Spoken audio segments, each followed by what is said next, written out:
For better picture quality, adjust tracking control on your VCR.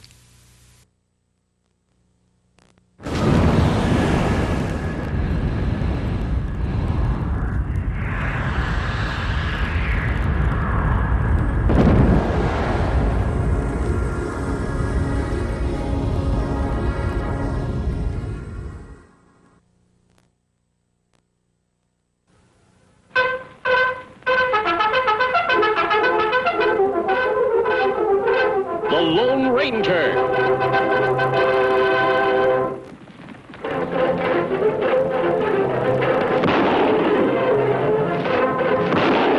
Hi-yo, Silver! A fiery horse with the speed of light, a cloud of dust, and a hearty hi-yo, Silver. The Lone Ranger. This is a story of one of the most mysterious characters to appear in the early days of the West. He was a fabulous individual, a man whose presence brought fear to the lawless and hope to those who wanted to make this frontier land their home. He was known as the Lone Ranger. Before his coming, this new land of the West was a wild, unruly territory into which brave American pioneers moved in covered wagons, on horseback, and afoot. Theirs was a rugged existence, for they not only had to settle and build, they had to fight. Here, beyond the reach of law and order, might was right. The best shot was the best man. Born of necessity in this chaotic period of westward expansion, an organization was developed to combat the evil forces of the times. An organization called the Texas Rangers. Ever on the job of maintaining law and order, 6 Texas Rangers ride alertly across a western landscape. All are courageous, straight-shooting men. At their head is a stranger, a half-breed scout, who one day earlier had appeared at a ranger encampment, suffering from a severe wound. There you are, Collins. Nothing to worry about now. Thanks, Captain. I should worry about a wound. I'm lucky to be alive. You're right. Very few people are after those outlaws have struck. So they killed everybody at the trading post. Everyone. Mr. Simpson, his wife, the young Indian helper, even old Pete McHenry. That's too bad. How about the outlaws? Any of them get shot? 4 of them were in pretty bad shape. They had to be tied to their horses to ride away. I got 2 of them myself. Too bad you couldn't hit more of them. Which way did they go? They rode up north into the Badlands. That's pretty rough country. But with wounded men in tow, they can't travel very fast. We got a chance to catch them. But they have a 5-hour start. Even if you overtook them, they outnumber you. Mister, the Rangers are used to long odds. How about you? You could use your help in locating their trail if you feel strong enough to ride. I don't need 2 arms to guide a horse. Besides, I've a score to even up, too. I'll go along. Good man. Boys, pack 5 days' rations. You've got 10 minutes to be in the saddle. Right. Bill, send Captain Reed to me. He's leading your detachment. Yes, sir. So came the half-breed Collins, who rides with a detachment of Rangers after the most ruthless outlaw band in the West, the notorious Cavendish gang.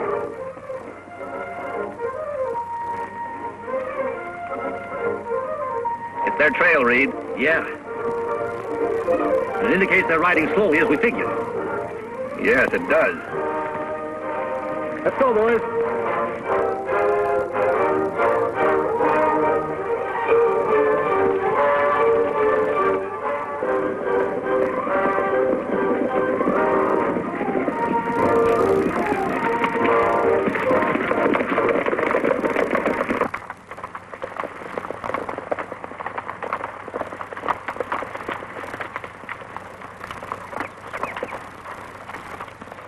We've gained on them. These tracks can't be more than 3 hours old. They're heading up into that canyon. Yeah, it looks that way. Have you been in this vicinity before? A couple of times. I think it might be a good idea for us to check that canyon from the rim first. I'll go ahead and scout the place. One man would be a lot less noticeable than all of us going. All right. We'll wait here and give the horses a rest. Dismount, men.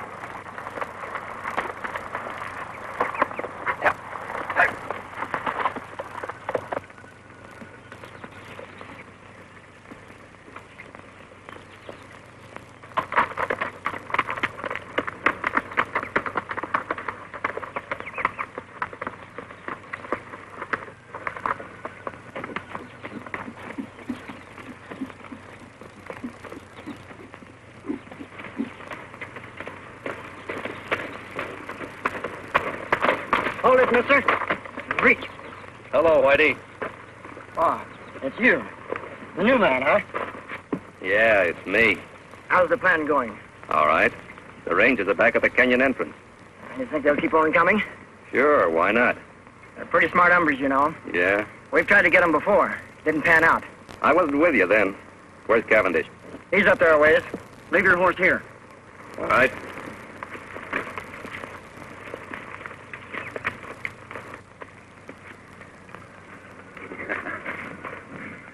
I knew they'd fall for my little trap, Collins. That bullet I put in your arm really convinced them. Yeah, Cavendish. It sure did. When I get through around here, it's going to be a long time before any ranger outfit patrols in this section of the country. We're going to make this something they won't forget.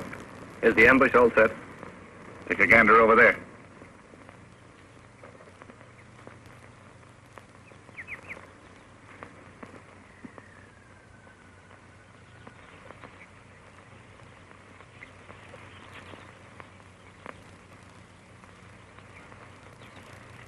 You know, my men could slaughter a whole army from up here. It looks good to me. Now, we're going to hold our fire until a lawman right in directly below us. Jerry, you tell the boys I'll shoot first. That'll be the signal to open up on the Rangers. Right. And Jerry, when a man goes down, I want lead to be kept pouring into him till he looks like a sieve. You got that straight? You bet. Come on, Blackie. All right. Collins, you're doing a good job for a new man. Thanks, Chief. I'll get back there and bring on the Texas Rangers. Yeah, sure.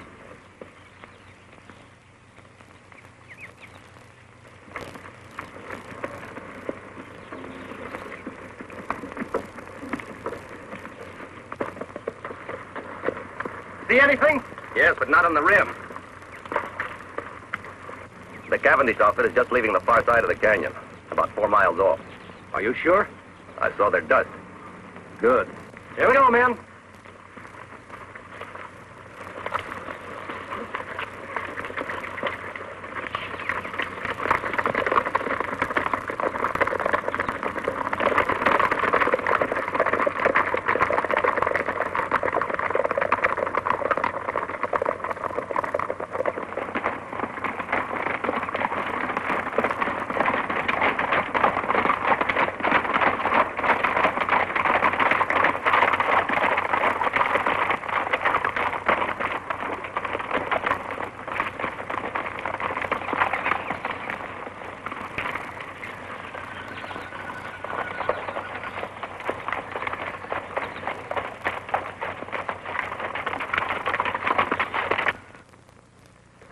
Must have taken a wrong turn.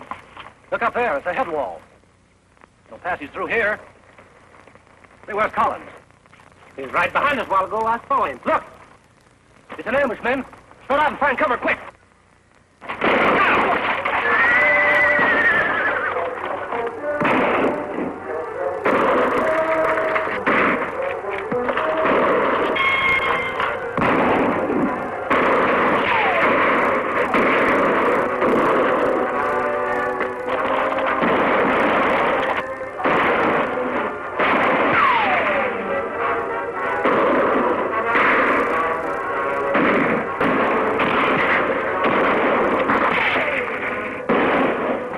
Chance, that half-breed Peter Collins.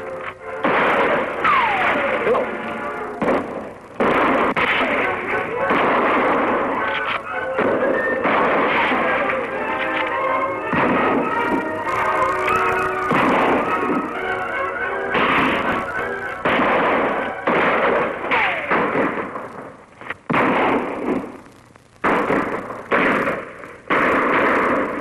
Okay, man, hold it. Hold it.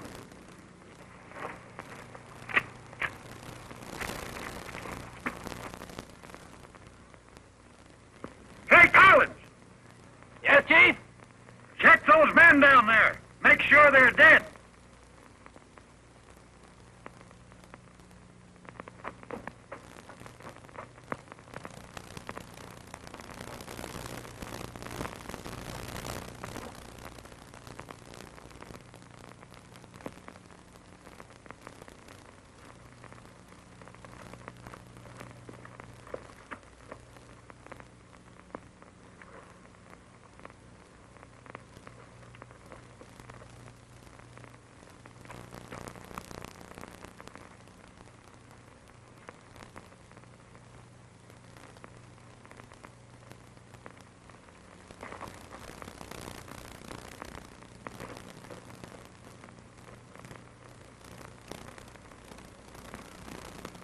You got them all.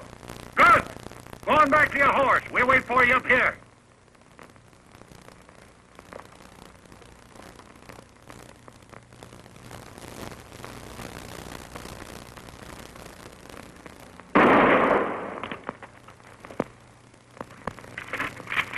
I thought he was one of us, Chief. He was. Any man who would betray those Rangers might be just as quick to turn on us, I figured. And no one does that. It's going to be a nice little reminder for anybody who tries to stop me from now on. Yeah. Now let's get out of here. Got a lot of work to do in Colby.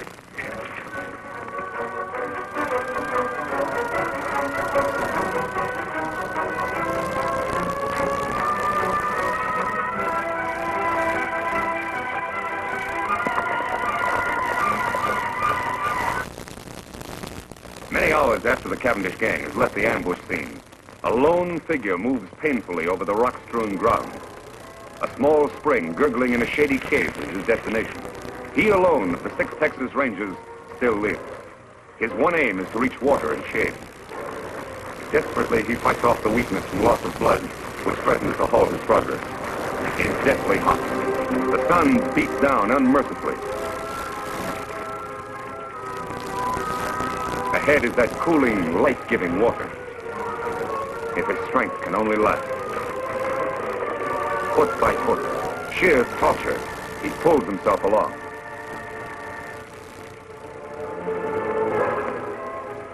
There, out of the hot glare of the sun, only a short distance farther.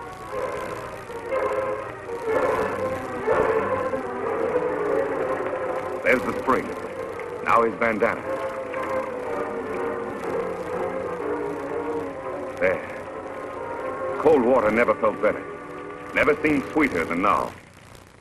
100 yards away, Collins stirs, unaware of the existence of the spring and the ranger who lies beside it. He, too, miraculously has escaped a mortal wound from a Cavendish bullet. And he, too, like the ranger, knows that death lurks in the hot rays of the sun. He must seek shelter somewhere, quickly, within the confines of the canyon. Weakly, he stumbles off to find shade, to nurse his wounds. Then, as if timed by fate, a third figure, an Indian, enters the hot canyon. Surprised, he sees the results of the Cavendish gang's handiwork. Texas Rangers, sprawled in attitudes of violent death.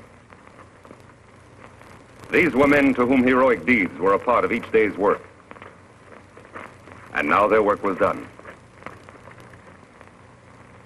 Then, by chance, the native spies the figure lying beside the distant pool. He moves forward.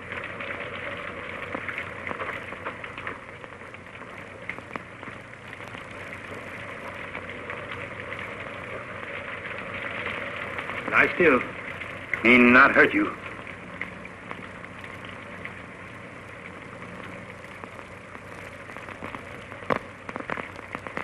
Why, you Kimosabe. Kimosabe? That sounds familiar. That's right, Kimosabe. You trusty scout. Trusty scout? Yes, Ranger. Long time back, when we both young. Me remember time Indian camp burned. Renegade Indians raid settlement when men of tribe away. Kill my mother, my sisters. They leave me for dead. You found me, nursed me back to health. Saved me from dying. When me well, you give me horse to go find my father. Me take horse only when you accept gift. My ring, it make good luck. Me call you Kimosabe. It mean trusty scout. Me never forget you. You remember now? Yes. You're Tonto. That's right, me Tonto. Now me take care of you. Immediately, the Indian, Tonto, unsaddles his horse and sets up a camp at the entrance of the cave near the pool and the injured man. The ranger's wounds are cleansed and expertly dressed by the Indian, who calls upon all the lore he knows to ease his white friend's suffering. Several days of patient vigil, tender care, and careful feeding bring results. The ranger gradually regains his strength. He is going to live. Tonto, I guess I drifted off again. How long have I been here now? 3 days. How you feel? Still a little weak. The other rangers, Tonto, all dead? Hmm. One of them Captain Reed was my brother. Too bad. Rangers all fine men. We didn't have a chance, Tonto. It was a perfect ambush and double cross. How did you happen to find me? Me hunt here in Canyon often. Ride in here on scout over yonder. Find rangers and dead horse. I see. While you sleep, me bury other rangers over there. Make grave for men. Bring belongings here. That was good of you, Tonto. Them brave men. Yes, they were brave. And they won't be forgotten. I've spent a lot of time thinking. For every one of those men, I'm going to bring 100 lawbreakers to justice. I'll make that Cavendish gang, and every criminal that I can find for that matter, regret the day those rangers were killed. Tonto, from this moment on, I'm going to devote my life to establishing law and order in this new frontier, to make the West a decent place to live. That good. But when Cavendish gang know you escape ambush, you marked man. They hunt you down, many against one. No one is going to know I'm alive. I'm supposed to be dead, and I'm going to stay that way. I'll hide my identity somehow. I'll wear a disguise of some sort. You mean like mask? That's it, Tonto. From now on, I'll wear a mask. Let's see.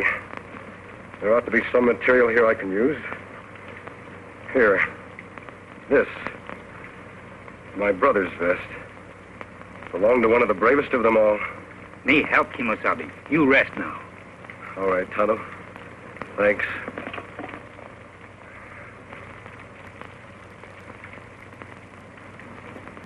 Their face wounds all healed now. Let me have the mask. There. It fits perfectly. Good job, Tonto. Here hat. Me wash in stream. Dry in sun. Make whiter. Thanks, Tonto. Here gun to kill bad men. I'm not going to do any killing. You not defend yourself? Oh, I'll shoot if I have to. But I'll shoot to wound, not to kill. A man must die. It's up to the law to decide that. Not the person behind a six-shooter. That's right, Kimosabe. Well, there's just one more thing to be done. What that? Dig another grave. Out there. Who that's for? That'll be my grave.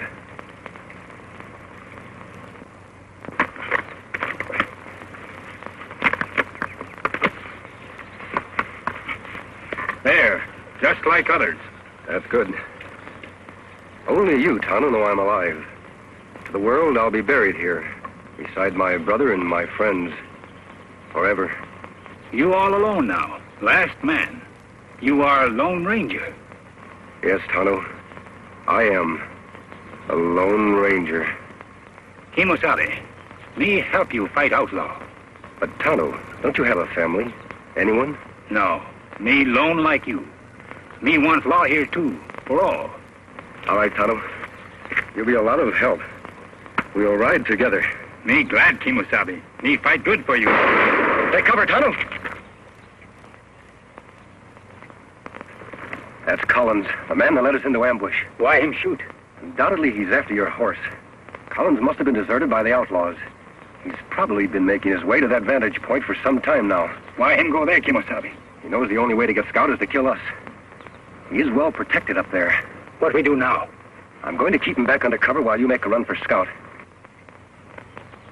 Take Scout into the cave. Collins won't be able to see you from there. Me do. I'll follow Tonto as soon as you're safe. All right, run!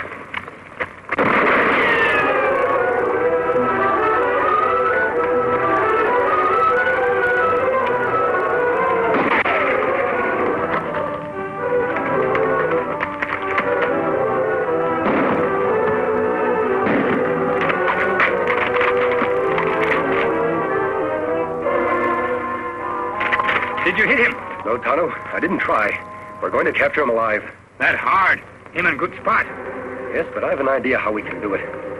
You start up the cliff on that side. First, tie up Scout. I'll try to draw his fire from the other side of the rocks.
triumph as he fights on for justice, law, and order.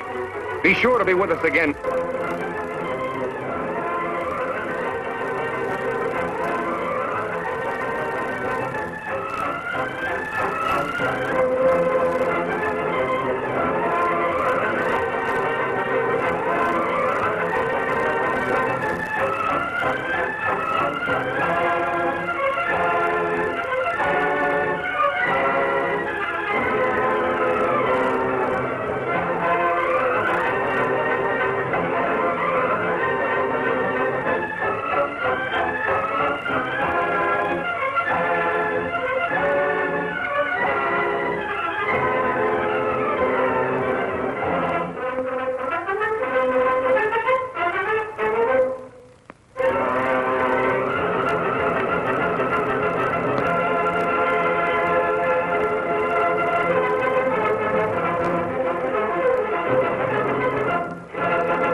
Horse with the speed of light, a cloud of dust, and a hearty hi-yo silver.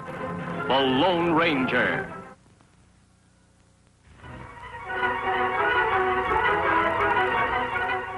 This is a story of one of the most mysterious characters to appear in the early days of the West. He was a fabulous individual, a man whose presence brought fear to the lawless and hope to those who wanted to make this frontier land their home. He was known as the Lone Ranger. Far from civilization, in a desolate canyon of the Southwest, are the graves of a patrol of Texas Rangers, victims of an ambush laid by the infamous Cavendish gang. One grave, however, differs strangely from the other 5, for it contains no corpse.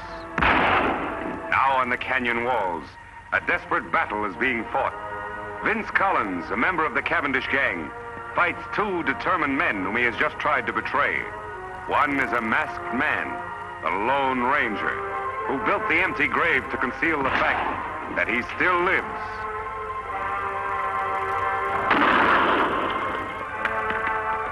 The other is Tonto, the Lone Ranger's Indian companion.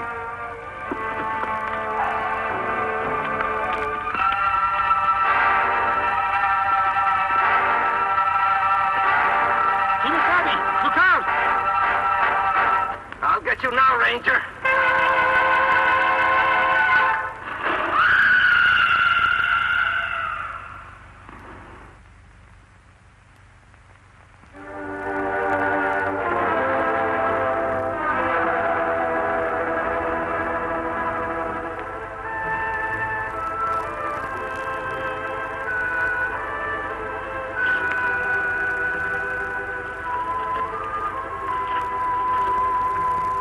Him dead, Kimosabe, but me glad. Him deserve to die. No, Tonto. No one should have his life end like this. Better him dead. Like White Parsons say, this act of providence. Now no one know you still live. Yes, that is true. A strange act of providence has protected my secret. Me dig grave for him. All right. I'll get Scout ready for travel.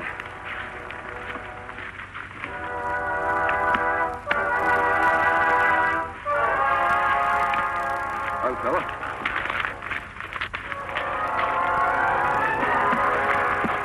All set, Tonto? Me ready. We go after the rest of the Cavendish gang now? As soon as we can. But I've got to get a mount of some sort.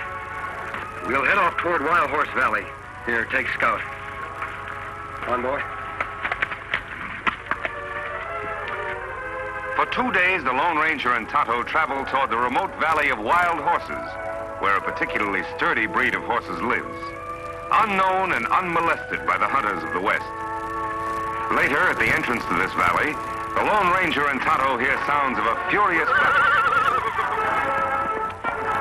Beyond the rocks in a small glen, they catch a glimpse of a huge buffalo about to gore the life out of a fallen horse. Quickly, the Lone Ranger reaches for his gun. You hit him, Kimosabe. I hope it was soon enough, Tano.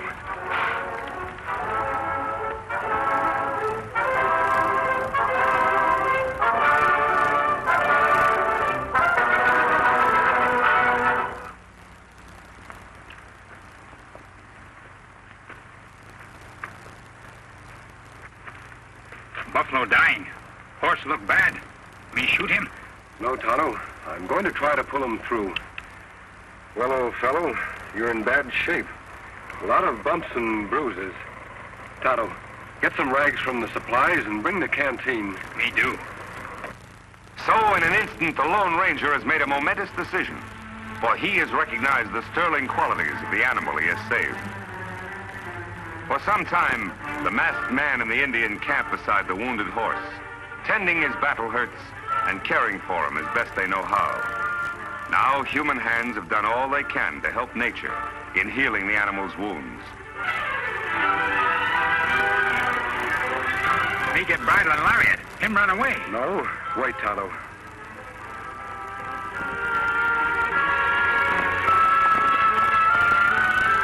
I'd like that horse more than anything in the world. But if he wants to go, he should be free.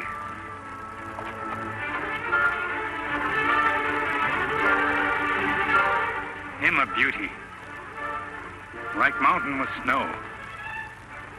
Silver white. Silver. That would be a name for him. Here, Silver. Come back, big fellow. Come on, Silver. Come back, big fellow. Come on, Silver. Me get bridle now. Him come back. No, he wouldn't take a bit. I'll use a hackamore for the time being.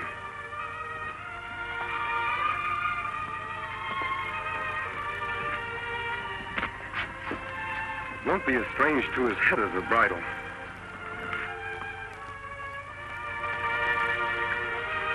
There. There, Silver. You only knew how we need you. Ooh. Oh, boy. Oh. Oh. Oh, big fellow. Steady. We're going to do a lot of riding together. We're going to be pals, aren't we, Silver? A few days later, after the horse has recovered his strength, the Lone Ranger tightens the saddle on the back of the white stallion. Quickly, the masked man mounts, and for the first time in his life, Silver bears weight upon his back. Soon, under expert and gentle guidance, the horse quiets and responds quickly to the Lone Ranger's lead.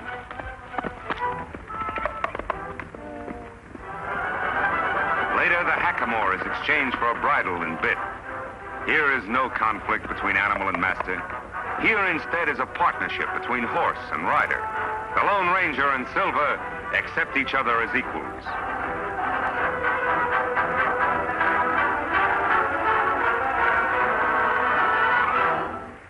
He's a beauty, Tano.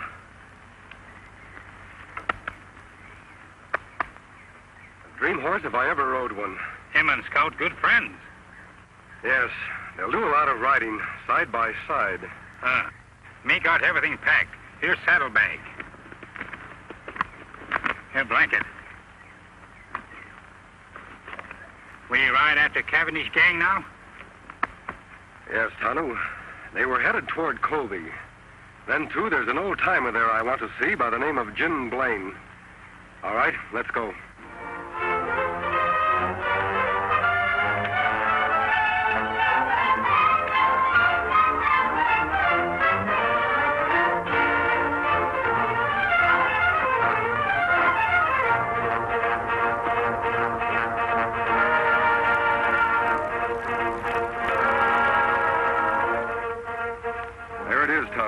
Jim Blaine's place.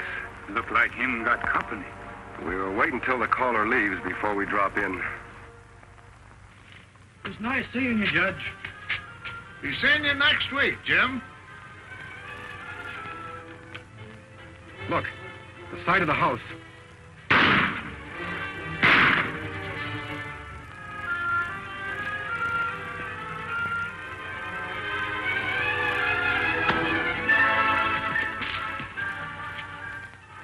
Come on. Got him, Chief. Good. But he winged me. Is he out? Cold. He won't be seeing light for hours. Trade guns. Say, you're bleeding bad. Yeah, must have hit an artery. You get on the road pronto and spread the news to the shoot, and then get me a doc. I'll meet you at the Glen. All right. Someone's coming. We gotta clear out of here fast.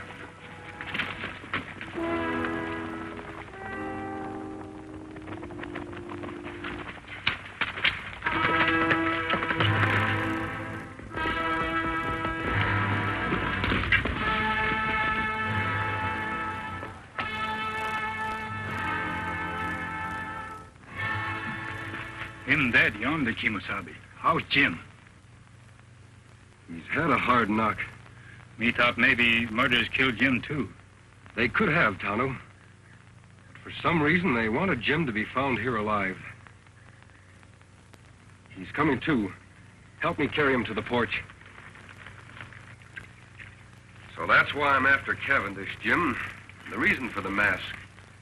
My real identity is to be kept a secret. Known only to the three of us. Well, I'll be hanged. You sure got a job cut out for yourself, Reed. I mean, Lone Ranger. I'll help in any way I can. I was hoping you'd join us, Jim, and live up at our old silver mine. Well, you're mighty kind to an old ex-ranger who used to nurse me, ya boy. Sure would like to. Never did like living here trying to farm, only... Only what? Well, I can't run out now with the owner of the bank. Poor old Judge Knox lying dead back there. Folks might think that I did it. Why, they might start blaming me for all the rest of the killings that's going on in town. More murders, Jim? Yes, lots of them. First, it was Lem Peters. He owns a newspaper. Then Biff Anderson, postmaster and telegraph man combined. Then Max Strauss, the hotel man. And a couple others, too. Why, it seems everybody important in Colby is getting shot. The sheriff's plumb going crazy. Did you recognize the man who killed the judge? Couldn't mistake him. It was Butch Cavendish. Now, who you said you're after? Cavendish. He must be doing these killings in Colby for a very special reason. Yeah, but why? Most likely he wanted the murders to look like a local affair. I'm certain, Jim, will upset his plans if you're not around to accept the blame for the judge's death. That old silver mine of ours will be a perfect hideout for you. Yes, it would. By cranky, I guess you're right. It would be best if I became scarce around here for a bit. I'll go along with you. That's fine. How's his knee, Tonto? Leg better now. Good. Help me put Jim on Silver's back.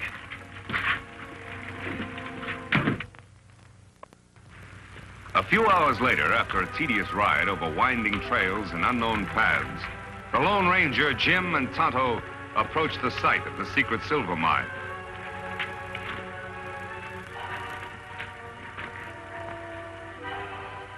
This is it, Tonto. Where mine? Don't see it, do you, Injun? Fooled you just like everybody else. Come on, I'll show you.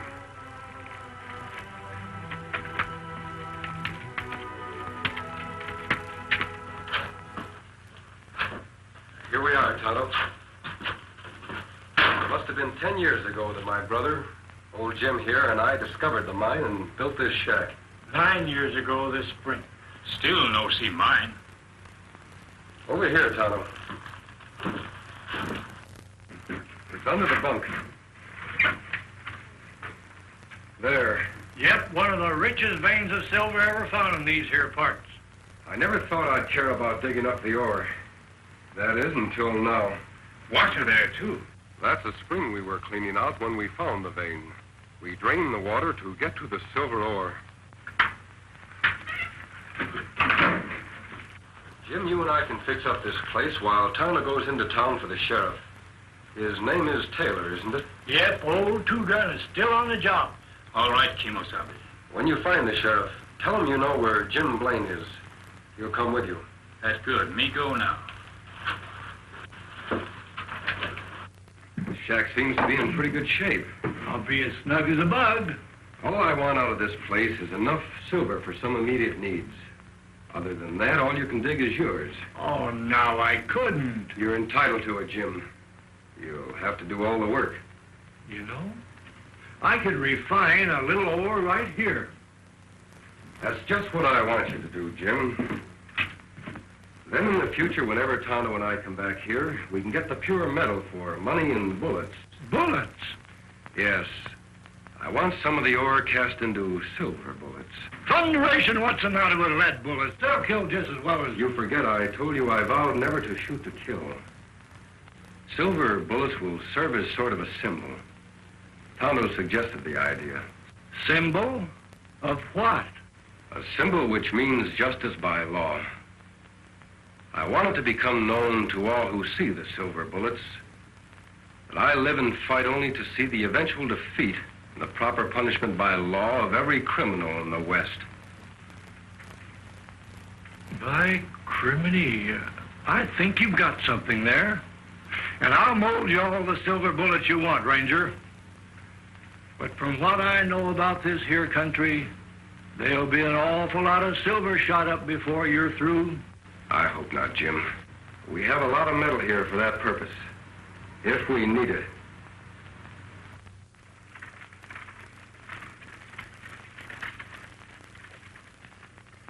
Now, those dirty killers. I wish I knew where to look for them first. Now, Pete, you look up in that old creek section for Jim. Lem, go get Creel and fetch the Doc's body and bring it back into town. This is a fine time for Doc Drummond to be missing. Jim Blaine disappearing. I never suspected he'd ever have anything to do with these killings. Sheriff. Well, go away, Indy. Can't you see I'm busy? Now, Bill Keefe says that Jim's horse is still at his farm. So he must have gone off on foot. Now, he can't be very far. Me know where Jim Blaine is. Look, Indian, will you go away, please? Can't you see I'm busy with these men? What'd you say? Me know where Jim Blaine is. Him want to see you. Well, you know where he is. Why didn't you say so? Where is he? Me not tell. What do you mean by that? You just said you knew. You come. Me take you to Jim. Now, wait a minute. How do I know that you know where Jim is? You don't know, but you follow me. Jim want to talk to you about Judge Knox killing. I bet he does, all right. Yeah, and I want to talk to him, too. Hank, you and I are saddle up. We're going to follow this engine. No one come. Only you. Now, look.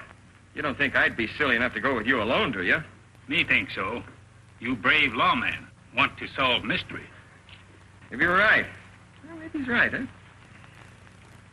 How long a ride is it? Not far for tough sheriff. Maybe 2 hours away. All right, Injun. You lead the way. But don't forget, any funny business? Hank, keep an eye on things like I'm back. All right, Two Gun.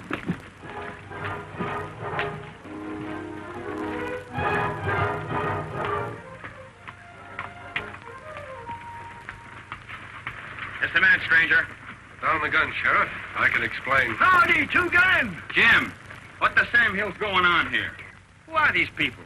Who's this masked man? What about Judge Knox shooting? Somebody's got a heap of explaining to do. And after the killers knocked me out and changed guns with me, my friend and his engine pal brought me here. It's a very interesting story, Jim. What's more interesting, maybe, is that you've convinced me the masked man here is fighting on the right side of the law. I'm glad you're convinced, Sheriff. So Butch Cavendish is the judge's murderer, huh? Yep. And right now he's somewhere in this here vicinity, wounded, with my bullet in him. Wounded, huh? Say, maybe that explains something. Old Doc Drummond's the only doc in these parts, and he's missing. 10 to 1 he's been fetched to fix up Cavendish. Yeah, the problem now is, where's Cavendish hiding out? He left a trail leading away from Jim's farm. I think I might be able to follow it, Sheriff. Good, I'll get some men from town. That'll take too much time. It would be quicker for you to come with me now. Tonto can ride to town. Me do, then follow your trail. All right, Injun. See my man Creel at the office. He'll get some men. What's it late, Jim?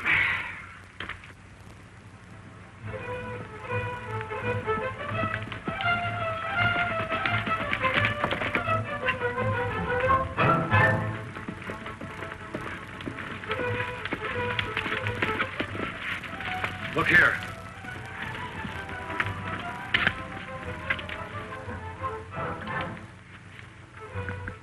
wagon tracks. Cavendish was followed by someone in a wagon, and a horseman riding alongside of it. Those tracks were made by Doc Drummond's rig. He's got the only narrow rims around here. So far, so good. Let's go.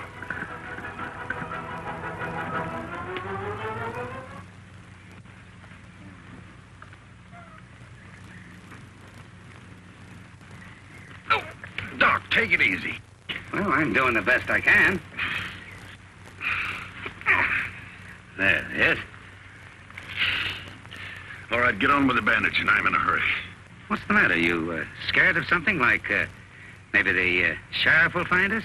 Why should I be? I'm getting rid of him just like I did everybody else of importance in Colby. You mean to say that you're responsible for all those murders that have happened in the last week? Sure. Might as well let you know. You see, Doc, all the men that have stepped into their vacated positions belong to my organization. It's taken a lot of planning, but we're just about set. I'm taking over Colby. Well, why are you telling me this? I'm going to be needing sawbones in my organization, and I've just decided you're going to be him. Like blazes I am.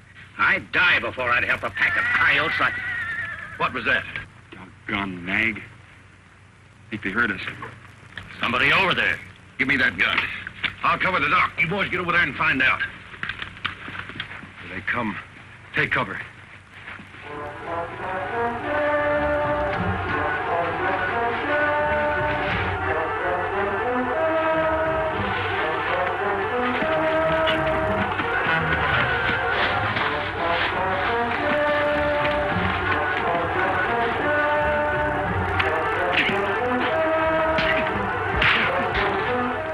Relax, Doc.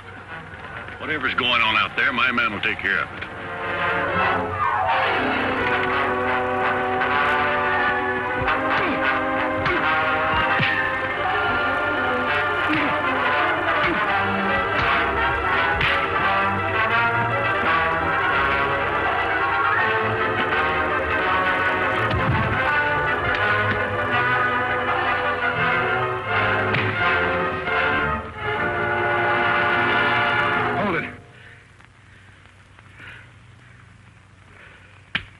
Much obliged, partner.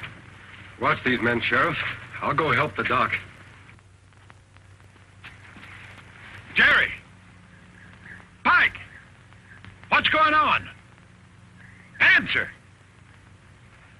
You go take a look. I want to find out what's happening.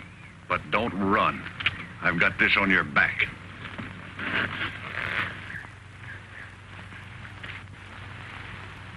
Cavendish, drop that gun. All right, Sheriff. Bring in the others.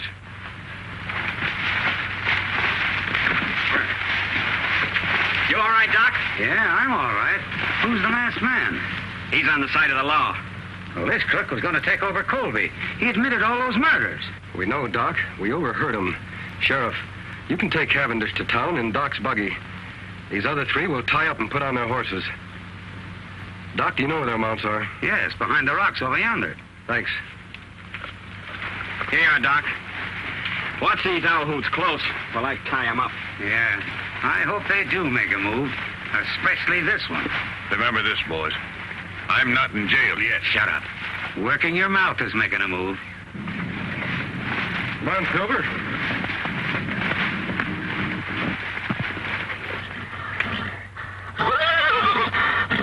Silver. What's wrong, Silver?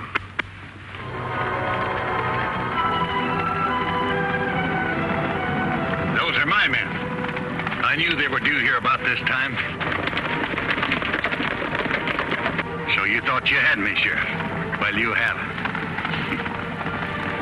You, the sawbones, and that masked man over there behind those rocks can start counting the minutes you gotta live. Beginning right now. Silver, we're going to save the doc and the sheriff. Come on, Silver. Oh, Silver!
Ranger.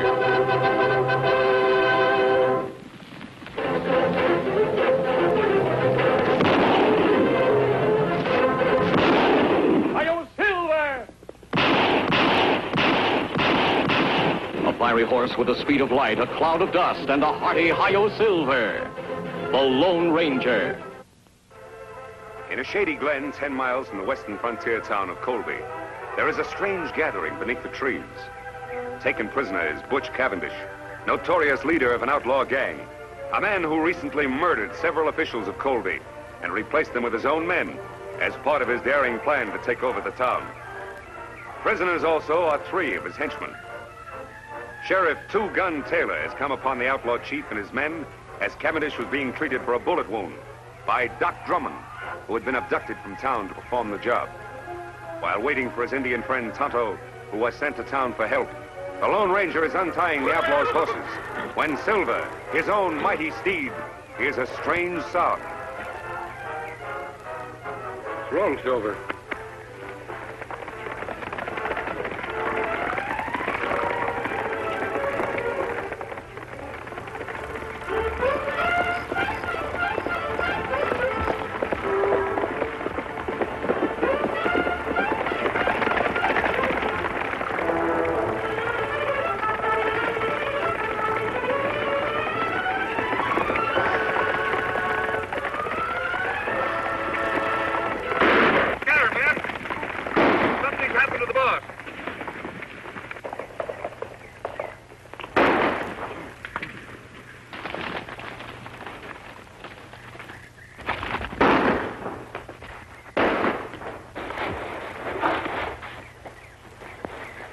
Boys, I got him. Get him high, Sheriff. Come on in, men. It's me, Cavendish. The shooting's over. Looks like we got here just in time, boss. You did. Tie these men up. What goes on? I got winged after I shot Judge Knox. The sawbones there was treating me when the sheriff and the masked man took things over. Is that the hombre we seen ride off on the white horse? Yeah, which way did he go? Up the draw. They're all tied up, boss. Good. I'll watch him. You men get after that masked man before he gets to Colby and spoils our plans, and bring him back dead or alive. You heard it, boys. Let's travel. Meanwhile, unaware of what has happened to the Lone Ranger since last he saw him, Tonto has arrived in the town of Colby. He's on his way to the sheriff's office to ask the sheriff's assistant, Alex Creel, for more men to aid the Lone Ranger in tracking down Butch Cavendish. The way you keep on cleaning that gun, Corey, you must be figuring on using it soon. Nothing like being prepared. Mighty lot's been going on around Colby lately, and the shooting's only just begun. Creel says there's going to be more of it tonight. Which one of you sheriff's assistants? It isn't often a redskin comes looking for the sheriff. It's usually the other way around. What do you want, Indian? Me want to see Creel. At present, he's busy. I'm handling his business. What's on your mind? Sheriff Taylor sent me. Him on trail of Butch Cavendish. Asked for Creel to come with posse. Oh, he did, huh? You're lying, Indian. Everybody around here knows that Cavendish gang is nowhere around here. That's not so. I see Cavendish myself. You come. I show you trail. Will you listen to the redskin ordering us around? I don't know what your game is, Indian, but if Sheriff Taylor really sent you, you'd have some kind of proof. You follow Tonto. You have plenty proof. Seems to me this redskin's getting a little ornery, Corey. Shall I throw him in jail? No, let him go. Don't come nosing around here again, or you won't get off so easy. Creel left orders not to lead a posse anywhere. Say, Corey, do you think he was on the level about the sheriff being on Cavendish's trail? Of course he was on the level. Why do you think I was trying to protect Cavendish? With all of our plans set for tonight, we can't let the sheriff mess things up. But if that Injun gets back to the sheriff and tells him that Creel He's not going to get back to the sheriff, because you're going to see that he doesn't. Savvy? Oh, I savvy. You got nothing to worry about.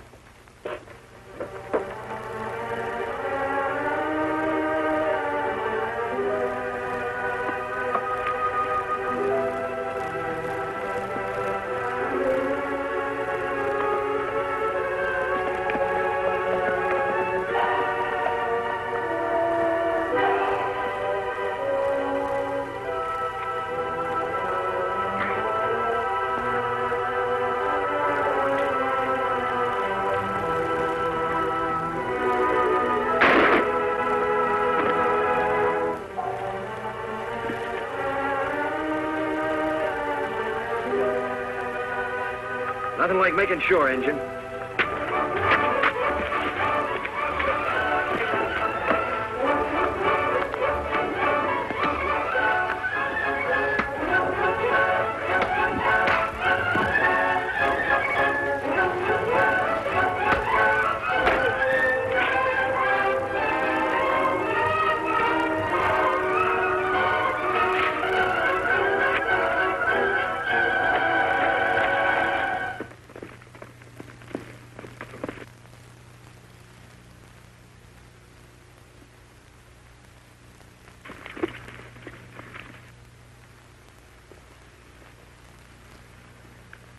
It's Tonto, Silver. Tonto. Me follow trail Kemosabe. Take long time. Where's the posse? No posse. Sheriff's men in Colby wouldn't send men with me. It must be one of Cavendish's men. That's right. Him send men to ambush me. Let me take care of him. You find Cavendish? Yes. But his men rode down from the hills and surrounded the sheriff and Doc Drummond. We go back and round them up? No, there are too many of them. We'd need a whole troop of cavalry to capture them all. But I've got a plan, Tonto. Now, here's the idea. We'll circle back.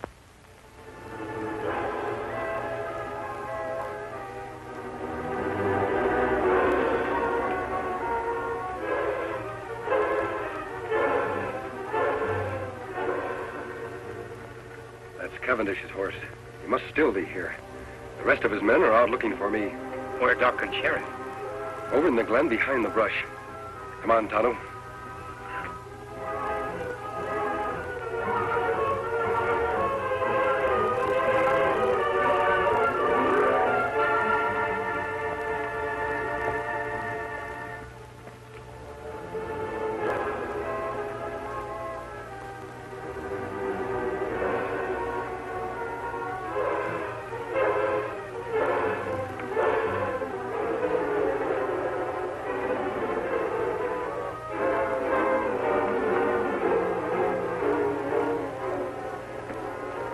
That's Sheriff's horse.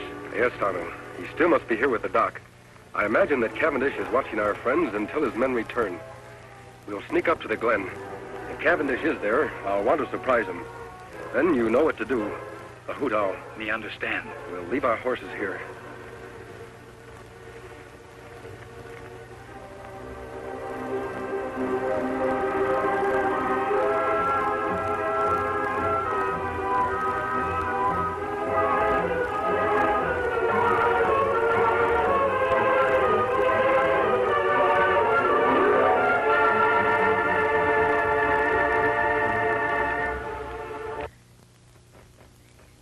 Take it easy, you two. I may not be strong enough to travel, but I got strength enough to pull a trigger. You won't get away with this. How long do you think honest people are going to condone activities like yours, Cavendish? You know I've got men in my office who've sworn never to rest until you're captured. Myself included, of course. And that masked man, he's one of my special secret deputies. Your men will never catch him.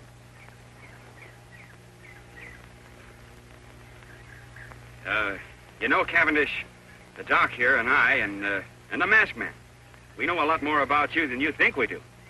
Why, there's handbills on you all over this territory, pasted on every rock and every tree. You'll never get out of here. And another thing.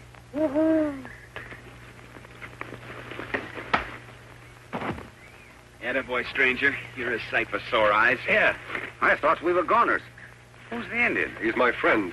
Are you both all right? Yeah, we're all right. Cavendish is out cold. Where you been, stranger? I was getting worried. I rode off on Silver, met Tonto coming from Colby. We sneaked in here the back way. Sheriff, your man Creel in town wouldn't send the posse. Him no believe, Tonto. Well, then that proves he's part of this murder and fiends band. And I can name more in town that are working with him. Well, anyway, we got Cavendish. We can load him in Doc's rig and take him on into town. Wait a minute, Sheriff. I want to capture more of the gang than just Cavendish. He's the leader. With help, we can capture him and his entire band when they return. Take too long to get help from Colby. They'll all get away. There's help much closer than town, Sheriff. Tonto said he saw a cavalry detachment passing a short distance off. We'll get their help. I'll leave Cavendish here. He's out and too weak to travel anyway. Well, whatever you say. All right, let's go. Come on, Doc. Don't worry, you're not going to lose me.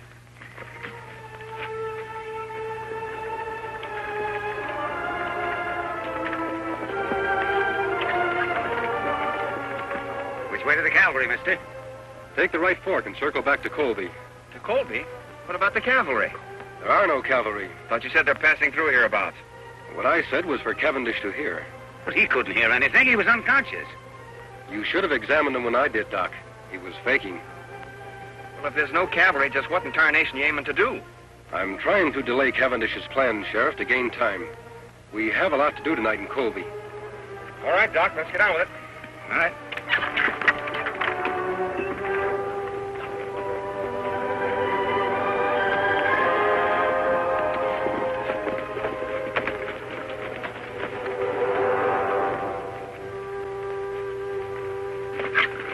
Unless some of these men spotted the masked man, Chief, it's a cinch he didn't head for Colby. I know he did. Say, what happened to the prisoners? Masked man must have hid in the brush nearby. While you were out straighting the eyes for him, he come back here with an Indian friend. Turned the prisoners loose, huh? Yeah. They all lit out fast, but not for Colby. They went the opposite direction. Where'd they go? I overheard the masked man tell the sheriff there's a group of cavalry passing nearby. Now, they've gone off to get him to round us all up, so we got to work fast. Green, you, Sellers, and Shep stick care of me. We'll go back to the hideout. The rest of you try to head off the prisoners. See if you can spot that cavalry, too. This is going to delay my plans concerning Colby a bit. I can't take any chances. Now get stirring.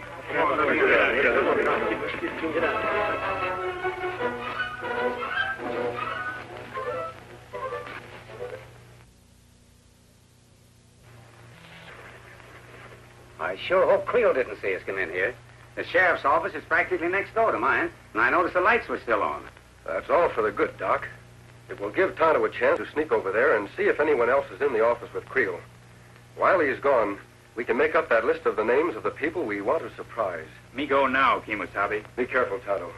Remember, Creel is one of Cavendish's men. You know what happened the last time you tried to see him. Me be plenty careful. You make list ready. Tonto be back fast.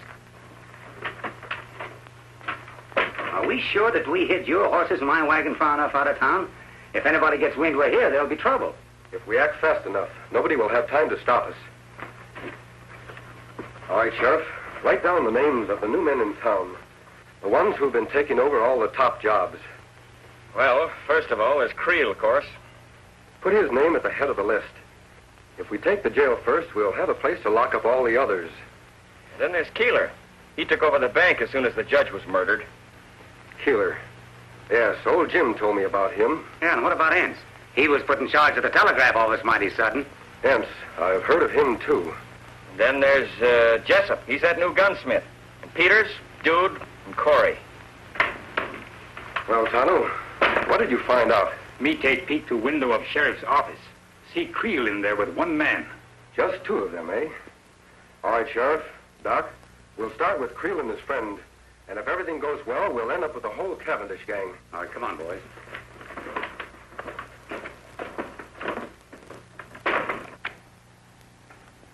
I wonder what's keeping Cavendish. Sure getting to be late enough. Oh, I don't know, Creel. Maybe him and the boys were held up. Probably didn't send us a message or something.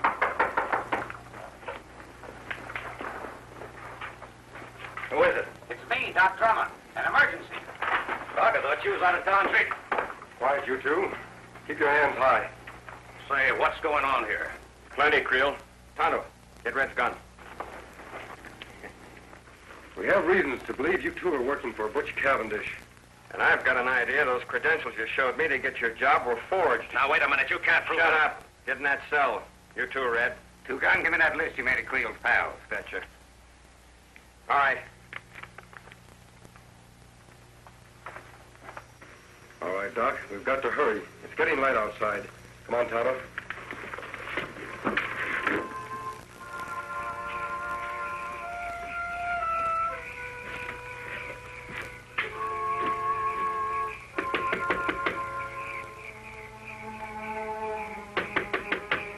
Who's there? It's Doc Drummond. Yeah? Well, what are you doing here this time of day? Are you running the bank now in place of Judge Knox? Yeah, but what's that got to do with Well, it? take a gander. The place is on fire. Fire? All right, Keeler. March. Huh?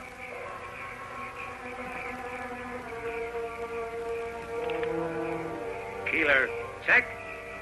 1 down and 7 to go.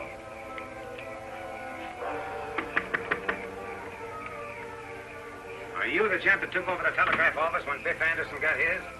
What about it, Doc? Well, come on quick. Your place is on fire. What? Put your hands up, Rivers. Fire? On your way, Jessup.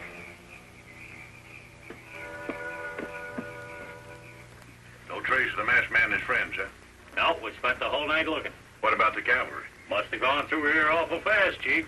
Nary a sign of them now. Good. Then there's nothing to stop us from moving into Colby right now. Right. Let's go.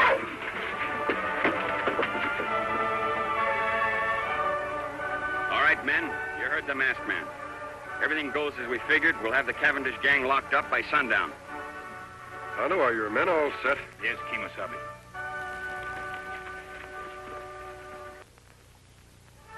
Here they come! All right, boys. Let's go get them. Come on, Silver!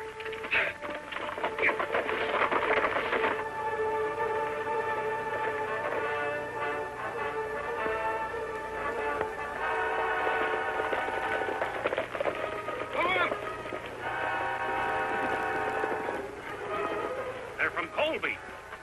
And the masked man's leading them. We can take them. We outnumber them. Let them have it, men.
got me, stranger. Drop your gun, Cavendish. It's been a long chase. Now you're through for good. I guess you're right. All right, let's go. Where to? Back to the fight. Where'd you say? I said... Now get going.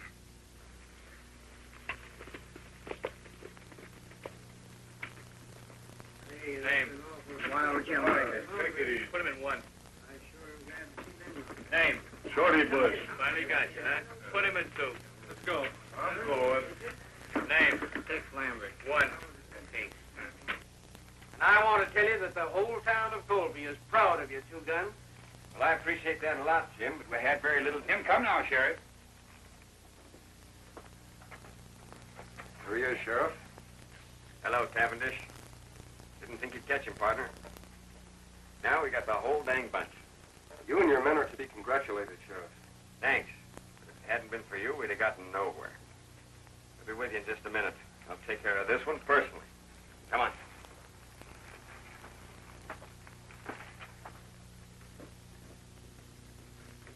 Easy, Silver. Now, Cavendish can't capture Kemosabe. You take off, man. I'm going to continue to wear the mask and keep my identity a secret. For how long? Our job has just begun. We have a lot of trails to follow. That good. Sheriff, before the lockup, do you mind telling me who the masked man is? Wouldn't mind at all, except that... Hey, where'd the masked man go? He and his Indian pal are going out to get their horses, Sheriff. Well, guess he isn't one to stick around for a party. Well, who is he? I don't rightly know his real name, but I've heard him called the Lone Ranger.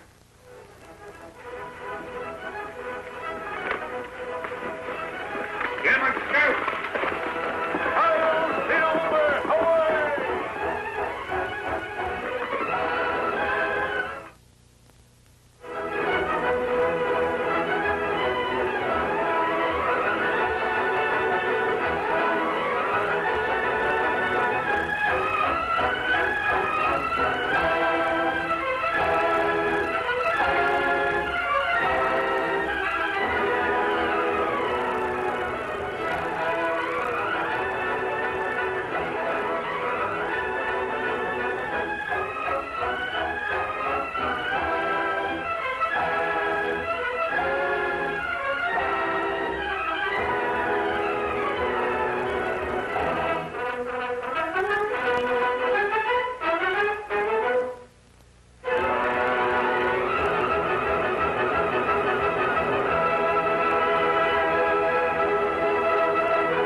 Horse with the speed of light, a cloud of dust, and a hearty hi-yo silver. The Lone Ranger.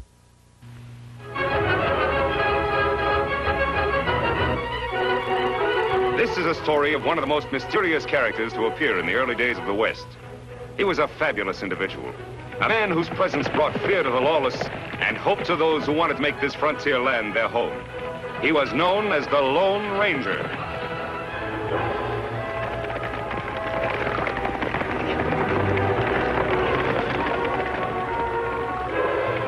The Lone Ranger and Tonto are riding to answer an urgent plea for help from their friend, the sheriff of Cactus County, Jim Hawks. But as Jim waits for the masked man and his Indian companion, there is another, a killer, who lies in wait for Jim. See any sign of Jim, Tonto? There, Kimosabe. Me see him.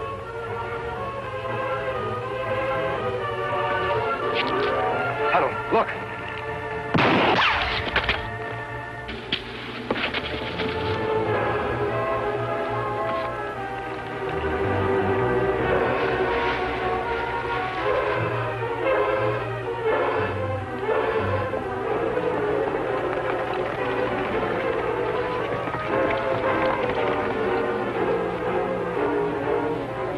Hello, Ranger, Tonto. Got your letter, Jim. Looks like we got here just in time. How is he? Just a shoulder wound, and he's knocked out. This hombre's gonna spend a nice long time in jail. Any idea who he is? Looks like one of the Dirk Nelson gang. They've been out to get me ever since I was appointed sheriff. Dirk Nelson. Yes, I know about him. More than you can handle, Jim. That's why I asked your help. Nelson stopped at nothing. Hold-ups, murders, and now I've an extra special reason for wanting to get him. Me not understand. A few days ago, he ran off with Nancy Barton, the girl I was engaged to. They're gonna be married in a week. Nancy Barton. You wrote me she hated Nelson and everything he stands for. Well, that's what's got me buffaloed. All of a sudden, she leaves me a note that she's gonna marry him, and I'm not to try to stop her. That not makes sense. You're right, Tonto. People don't change their minds overnight unless they're forced to. Did her father have any idea what's behind this? None at all. Yet he should know, Jim. You better lock him up. Tonto will stand guard while you and I pay a little call on Mr. Barton.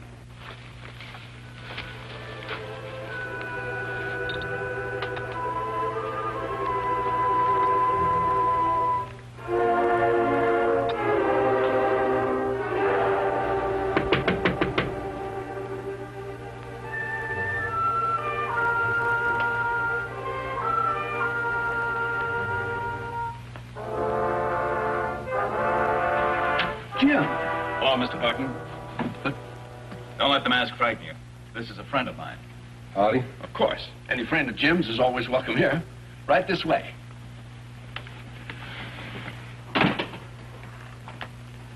May I offer you gentlemen a drink? No, thanks. I never touch spirits. Well, that's admirable. Very admirable indeed. But this is purely medicinal, of course. A man drinks that kind of medicine to forget something he doesn't want to remember. I don't understand.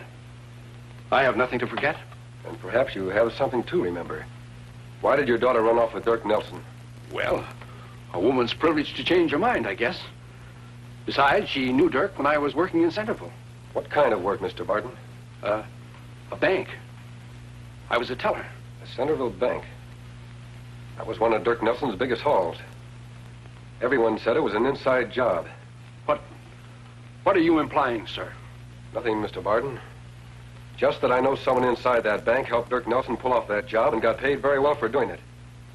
If Nelson threatened to expose that someone, it could be mighty unpleasant for him. Mr. Barton, is that why Nancy ran off with Nelson? You've got to tell me. Well, all right. All right. Jim, I've been miserable ever since I helped Dirk steal that money. But I've been saving up ever since to pay it back. That doesn't help your daughter. What about her, Mr. Barton? Well, she didn't know anything about it until Dirk came the other night. He's always had his eye on her. And he was jealous of you, Jim. He promised her that I'd spend the rest of my life in jail if she didn't go off with him. You scare easily, Mr. Barton. Don't you know that Dirk couldn't expose you without admitting his own guilt? But everybody already knows Dirk's guilty. There were witnesses. But there's no proof against me unless Dirk talks. That's why Nancy insisted on doing everything he asked. I begged her not to, but I couldn't stop her. Well, why didn't you come to me right away? Oh, it was too late then, and I was afraid. But I'm glad you're here now, Jim. I've hated myself every waking moment. And I'll do everything I can to keep her from marrying him. Will you turn state's evidence? Will you go to prison? Gladly. And somehow I'll reach your daughter and stop her from marrying him. Well, how can you? With her at the Nelson hideout and nobody knowing where it is. There's one way to get into the hideout, Jim. How's that? Join the Nelson gang. Join the Nelson gang? Why, they don't take anybody but the most hardened criminals. And everybody knows you stand for law and order. True. But nobody in this county has ever seen the Lone Ranger. Supposing we were to change his name for a while. Call him the Masked Rider. The Masked Rider? What good would that do? A lot of good, Jim. If the Masked Rider could even build up a worse reputation than Dirk Nelson, a few posters like this, with a different face and a different name.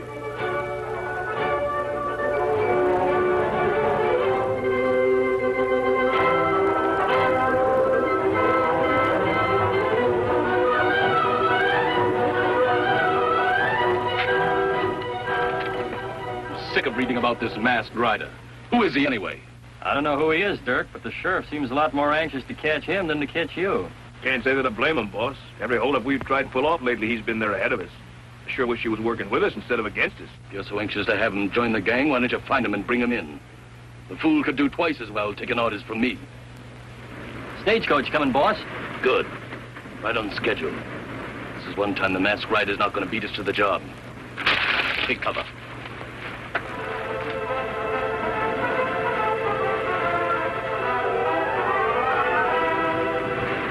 Me bet Dirk Nelson be plenty mad at Masked Rider now. He'd not like to be outsmarted. Yes, I was afraid he might let this old shipment go through. Oh, I knew he couldn't resist it. I've had my deputies blabbing about it for days. Sure wish I could get down there and get Nelson right now.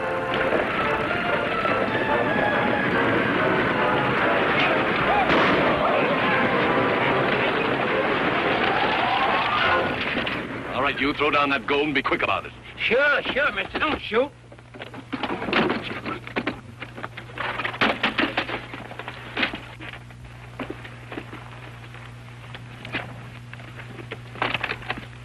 What the? Where's the gold? Mister, you'll have to ask the Masked Rider. He held me up about 2 miles back. Masked Rider? He done it again. If you hadn't wasted so much time lollygagging around that Barton female, the Masked Rider wouldn't be giving us this trouble now. That'll be enough out of you, Sid. Come on, let's get back to the hideout. I'm going to outsmart that hombre if it's the last thing I do.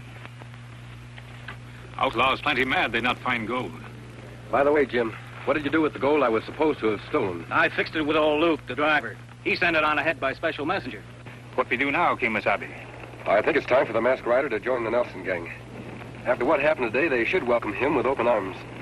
I'll leave a trail for you to follow, Tonto. Contact me as often as possible. On, big fellow.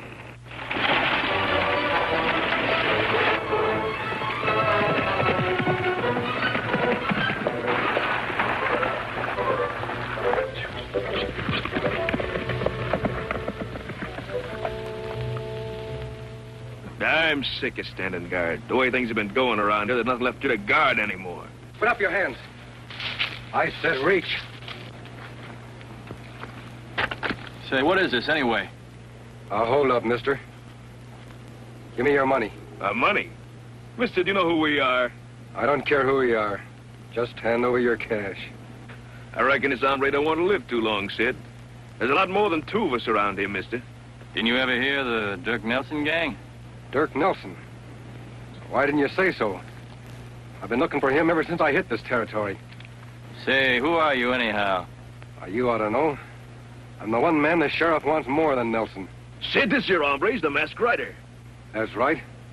And if you're smart, you'll take me to Nelson. What for? You're doing all right on your own, ain't you? Sure I am. But with the Nelson gang riding with me, I could do twice as well.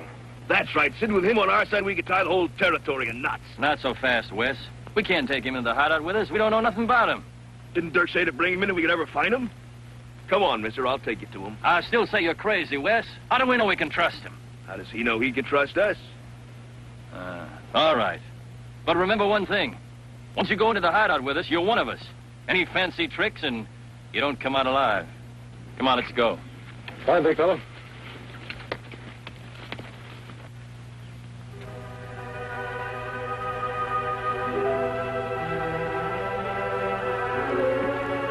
Please, you hurry. Dirk Nelson does not like to be kept waiting. I'm not afraid of Dirk Nelson, Mrs. Gonzalez, and you shouldn't be either. Why do you let him use your ranch as a hideout? Why do you let him make you marry him? We're both afraid, Miss Barton. I guess you're right.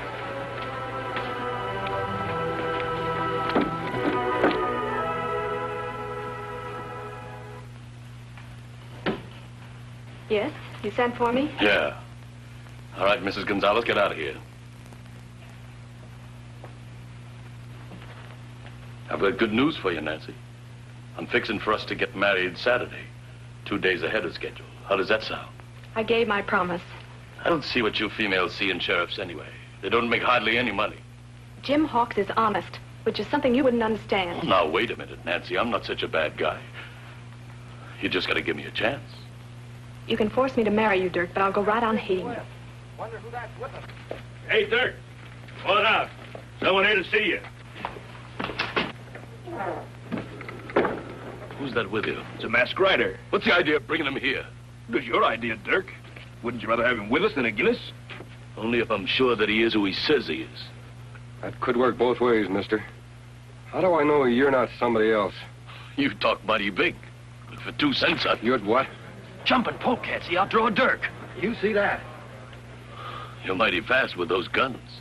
In my profession, I have to be. Don't you see, Dirk, with him in the gang, nobody else would have a chance. You'd be top dog in the territory. I am already. But I can always use a good man. Yeah. Bring him inside and I'll talk to him.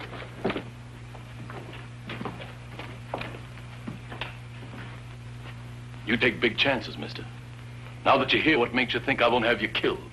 For 2 reasons, Nelson. You'd lose some of your own men first, and you're smart enough to know I'm more useful to you alive than dead. So you want to join my gang? Yeah. Why should we compete against each other? Together we could take over this territory. That makes sense, doesn't it? Yeah. Very good sense. But nobody joins my gang unless I see his face first. Supposing you take off that mask. Sorry, Nelson. I've got good reasons to keep this mask on. They wouldn't be because you're not really the masked rider, would they? What do you mean, Dirk? How do we know he's not on the side of the law? Any man can cover his face and claim to be the masked rider. Do you think I'd be fool enough to let your men bring me here if I wasn't? I know I couldn't get out of here alive. Sure, you gotta believe him now, Dirk. You saw how quick he pulled his guns. Lots of men are fast on the draw. But being a good shot is something else again. And I've heard that the masked rider is just about the best shot in the world. Are you that good, mister? Why don't you find out? I aim to. Come on outside, all of you.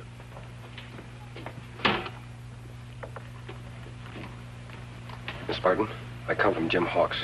Jim Hawks? Well, who are you? A friend. I must talk to you later, alone.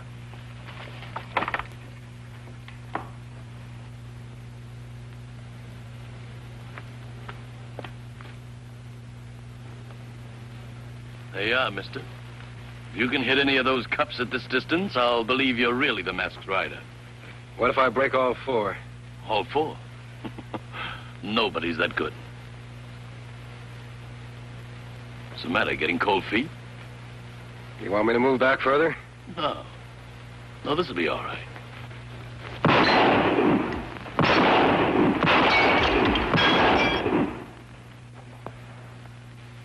I never saw shooting like that before. You gotta believe him now, boss. What do you say? I say he's every bit as good as I've heard he is. And you let him join up with us? Sure. I'd be a fool not to. But there's one other little thing first. Yeah? What's that? You haven't proved yet that you're really with us. So tomorrow we're gonna pull a little job. And I'm gonna let you lead my men. Whatever you say, Nelson.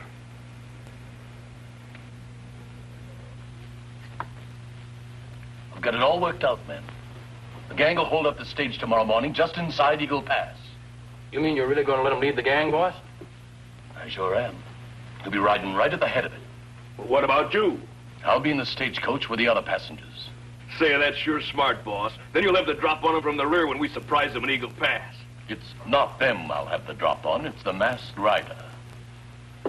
Here, you fill this up again. You gonna kill him, Dirk? As dead as they come. What for? We need him. Like we need poison ivy. You fools, you've been tricked. He's no outlaw. I was suspicious of him the minute I saw his gun belt. That's why I had him fire at those cups. I don't get you. After he finished, I dug this out of the tree. Ever see one like that before? Just a bullet? What about it? That particular bullet's made of silver. Silver? Who'd ever use a silver bullet? Only one man in all the West. The Lone Ranger.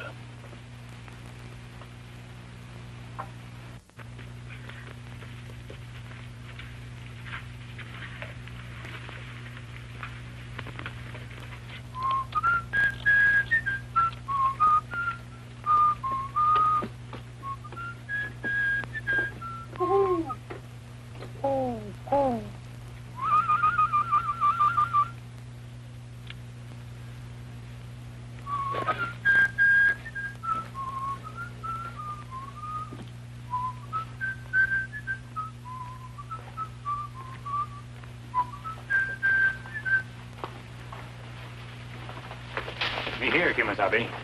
I'm glad you've come, Tano. Nelson's planning a hold-up tomorrow, and I'm to lead it. Lone Ranger lead hold-up? That's not possible. I'll have to pretend to until I find out what he's going to do. I think he's setting a trap for me, or he'd lead his men himself. Someone come.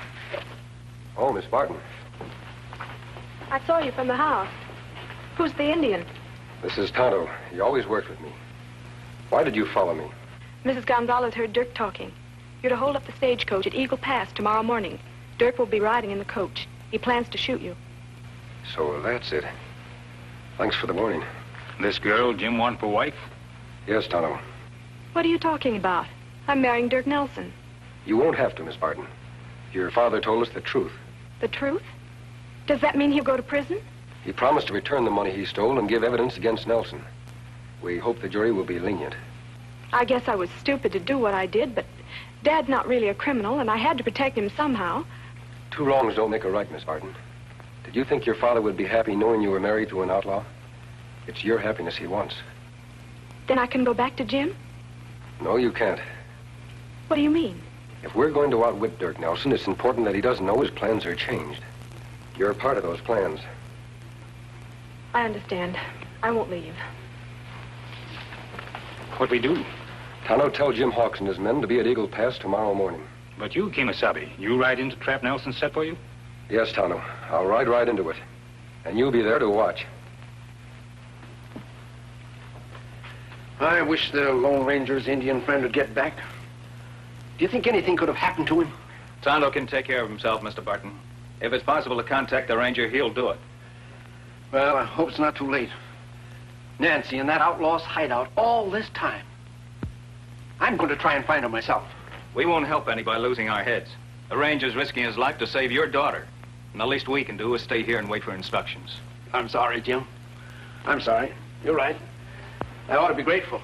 You'll get your chance to help when you testify against Nelson. And that won't be easy, you know, implicating yourself. Jim, it'll be the easiest job I've ever had to do. I don't mind paying for my own mistakes as long as I know it puts Dirk behind bars.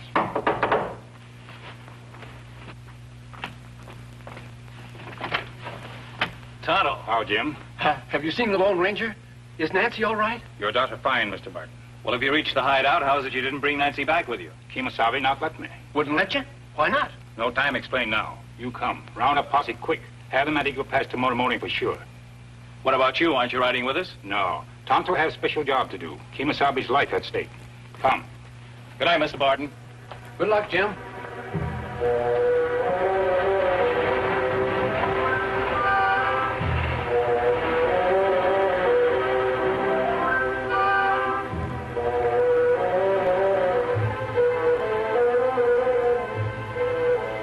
Here it comes.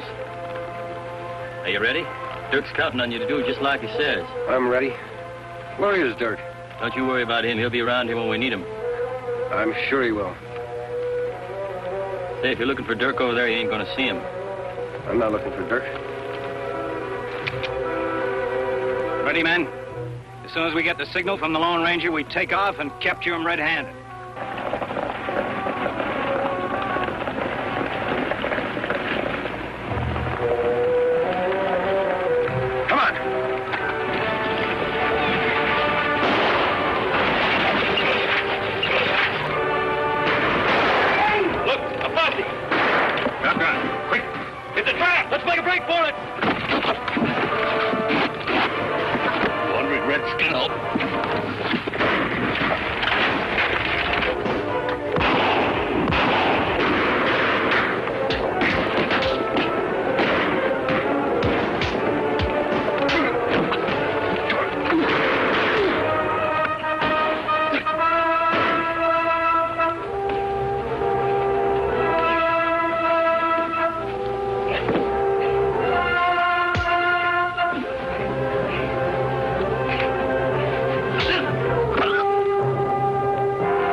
What happened? Nelson, he hit me. But me all right now.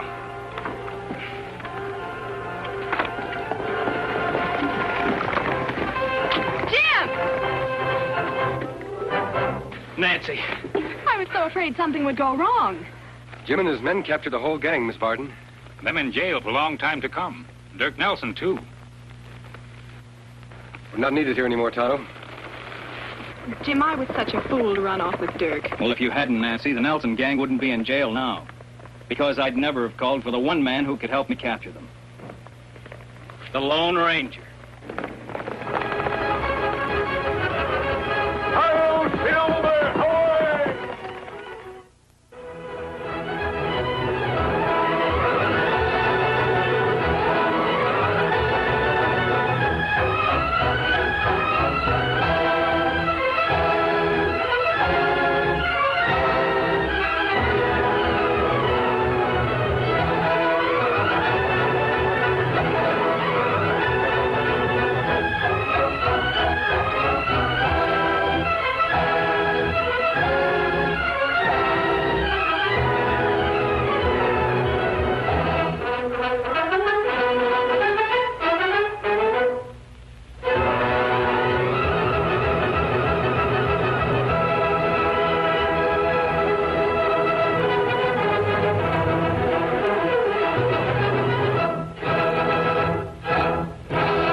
With the speed of light, a cloud of dust, and a hearty hi-yo silver. The Lone Ranger.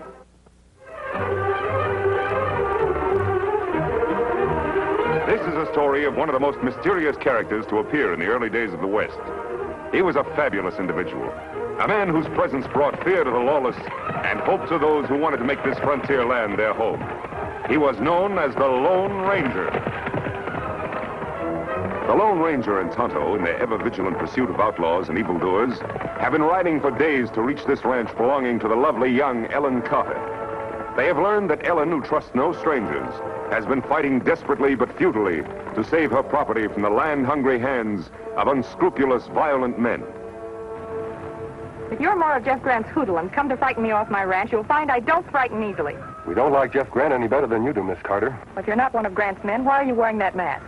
I wore this same mask when I helped your father clean up the old Potter gang. He may have told you about me. You ever seen one of these before? A silver bullet. Then you must be the Lone Ranger. Now will you trust Tonto and me to help you? How did you find out I was in trouble? Bad news always travel fast. We ran into a couple of your ranch hands. Grant's men had run them off. He's been doing that for months now. Trying to force me into selling out by making it impossible for me to work my ranch. If he thinks that just because I'm a woman he can bully me into doing anything he wants, he's very much mistaken. Why does Grant want your property? To build a stagecoach road across it. I offered him a right-of-way, but he insists on all or nothing. That not make sense. You're right, Tonto. Grant must want this ranch for something a lot more important than a stagecoach road, or he'd be willing to compromise. How many hands are working for you now, Miss Carter? Just Bill Morgan, my foreman. He stuck with me through all my trouble. Why not me work here, Kimasabi? No, Tonto. I think it's more important that you try to get a job at Grant's ranch. That way we'll have some idea what he plans to do. Me try to get job somehow. Tonto, I'll contact you as soon as I've rounded up a couple of ranch hands to work for Miss Carter. Me be waiting. I'm afraid that's impossible. Why, every man in the county knows what Grant's roughnecks would do to him if he worked for me. Not every man. I'll send you two who won't be afraid of Grant or anybody else. Have you ever heard of Pete Lacey and Pedro Martinez? Are you ready? See. Go.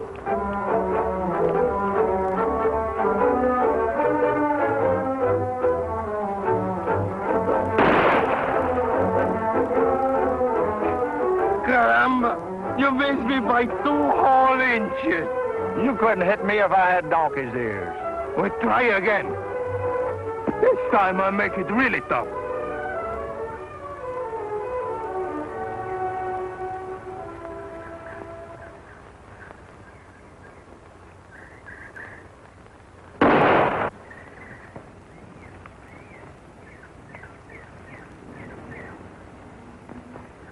You think that's shooting?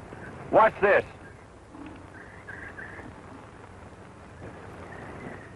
No, that's not the one. Madre mia, I don't like this. Have you ever missed a cigarette and hit a man? Only the last 2 times. Fellow wasn't hurt much.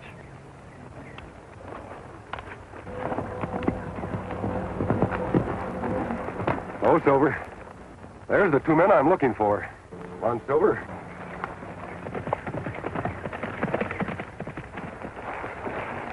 Put up those guns, men. Only fools risk their lives without reason. That burn it, and I just had it lined up perfect. Who do you think you're talking to, masked man? To a couple of men who once helped me capture some outlaws in Cactus County. Have you forgotten? Caramba, now I'm knowing you. This masked man is our friend, the Lone Ranger. Don't you two ever get tired of fighting each other? Oh, it's nothing, senor. We just have the little duel to pass the time of day. Don't you have anything better to do? You're 2 of the best bronc riders in the territory. Tell me, why aren't you working? Work? No, thanks, friend. Work don't agree with us. That's right, amigo. We're 2 of the laziest hombres in the whole county. Well, that's too bad. The Carter Ranch could use a couple of husky men like you. Why us? There's plenty of good hands in these parts. Not anymore. Jeff Grant and his roughnecks have run them off. He's trying to force Miss Ellen Carter into selling out to him. Miss Ellen? Why didn't you say so before? This senorita, she's pretty? You'll have to decide that for yourself. We'll do it. Pedro Martinez have never failed to help the beautiful senorita in distress. You go on ahead to her ranch. I'll meet you there later. I ride like the wind! You'll have to ride faster than that if you want to beat me to a beautiful girl.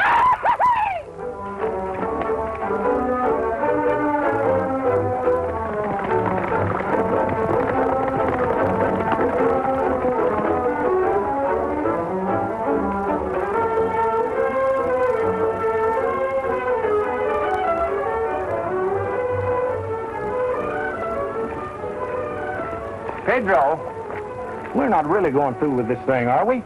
Work? Pedro Martinez de Salvador y Ruñega have given his promise. Well, but supposing she's one of them strong-minded, hatchet-faced females. Well, in that case, Pedro Martinez de Salvador y Ruñega will break his promise.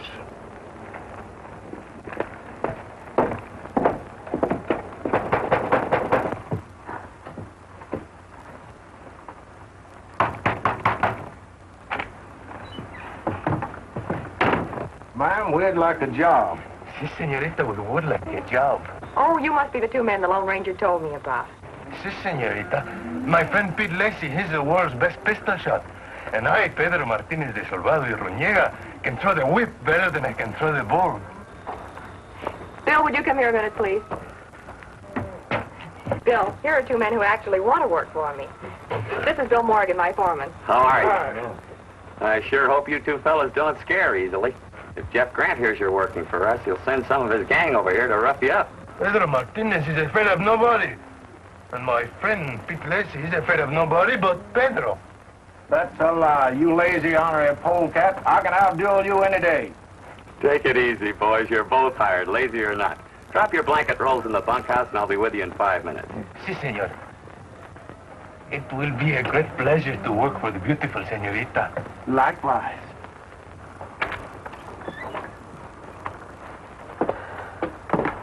Ay, that Miss Allen. Could you not see the love light in her eyes for Pedro Martinez? That was me she was looking at, you spit-curl baboon. If this Jeff Grant tries to hurt her, first I cut his throat, then I shoot his heart out, and then I kill him.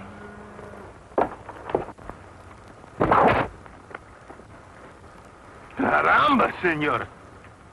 You're even better than I am, and that is impossible. This may come in handy, boys. Tano is working as cook's helper at Grant's ranch. He warned me we can expect a visit from Grant's men at any time now. Good. I've been kind of watching for him to come. You've been watching the beautiful Miss Allen, and all the time is for me, she sighs. Wait a minute. Riders are coming. Yeah, they're Grant's men, all right. Good. We gave them a welcome they do not expect.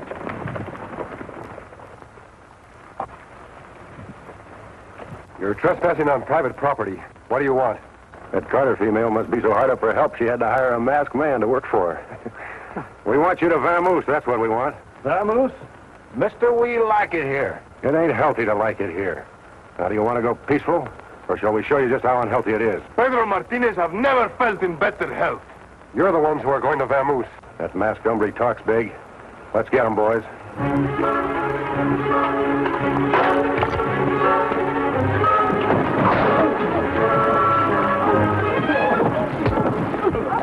Hey, watch the round fist. Hey, 1 down and 3 to go. That should hold you for a while.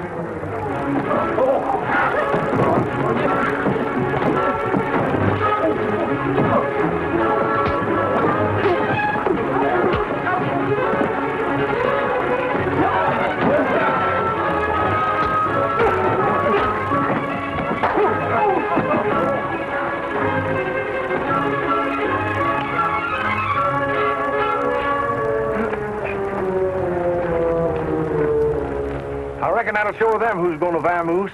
You can go now. And tell Grant if he sends any more of his men, they'll get the same treatment. See, and tell them if they bother Miss Allen again, we're going to really get mad and hurt somebody. Now get.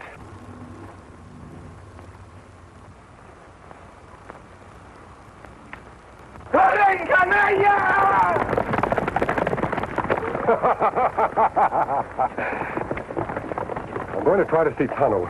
When Grant finds out his bullying tactics won't work anymore, he's likely to try something a lot more drastic. I'll see you later. So the 4 of you, Hefty, weren't even a match for 2 lazy drifters and some hombre wearing a mask. I told you, Mr. Grant, they used whips and guns. You had guns too, didn't you? I've had enough fooling around. I want that property before Ellen Carter finds out there's gold on it. She's a stubborn female, boss. Why don't you give up and start digging the vein you found on your own property? When the biggest part of it extends across into the Carter ranch? No thanks. If you won't be sensible, I'll just have to get a ranch another way. A sure way. Get out of here, Engine. You're supposed to be helping the cook. Can't you see we're talking business? What do you mean a sure way, boss? She said she'd never sell to you as long as she lives. Then we'll just have to fix it so she doesn't live long.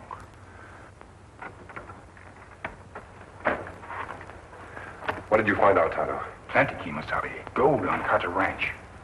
So that's why Grant wants it. Them planned something heap bad. Send me out of room so we can't hear. Come on. There's a window open over there. I tell you, boss, I don't like it. Killing a woman. I don't care what you like or don't like. It's the only way. Besides, it won't be murder. It'll be an accident. An unfortunate accident.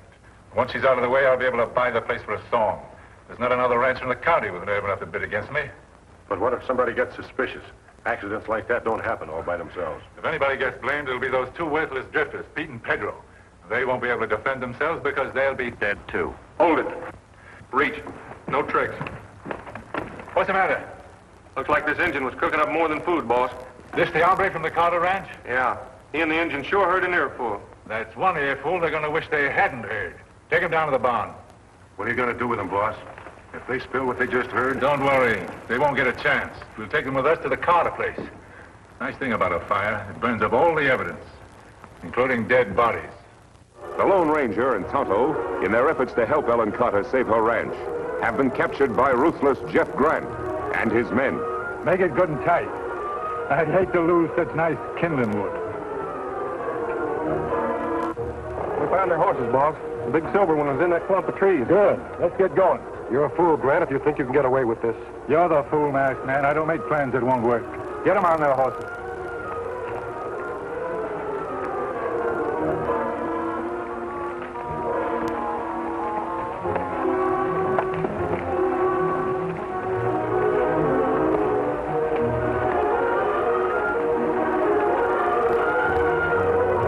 Forget we're not the only ones trying to help Ellen Carter. She has other friends, too. Oh, Bill Morgan? It'll be 1 against 5. Aren't you forgetting those 2 new hands she hired? Pete and Pedro? Those 2 show-offs? Yeah, I know all about them, and they don't worry me a bit. We'll take care of Pete and Pedro just like we're going to take care of you. Come on.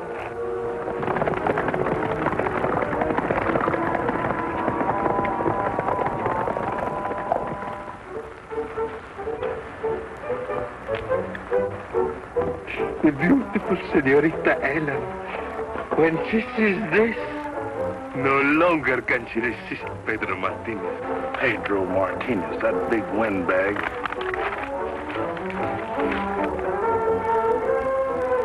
I reckon this will show Miss Ellen who's the man for her.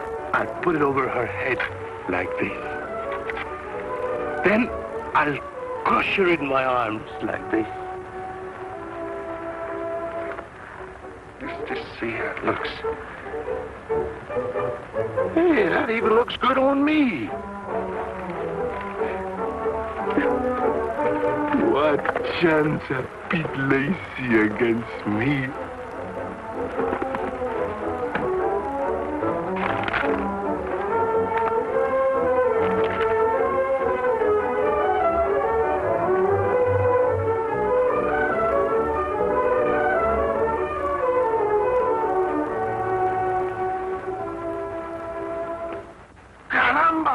Dad, burn it. I thought you're telling me you right, Tutan. You tell a big lie. And you said you'd be tending the stock. That's a bigger lie. What a beautiful senorita, eh? The minute my back is turned, you're making love behind my front, eh? I suppose you're going to wear that over your head. What's the matter with you boys?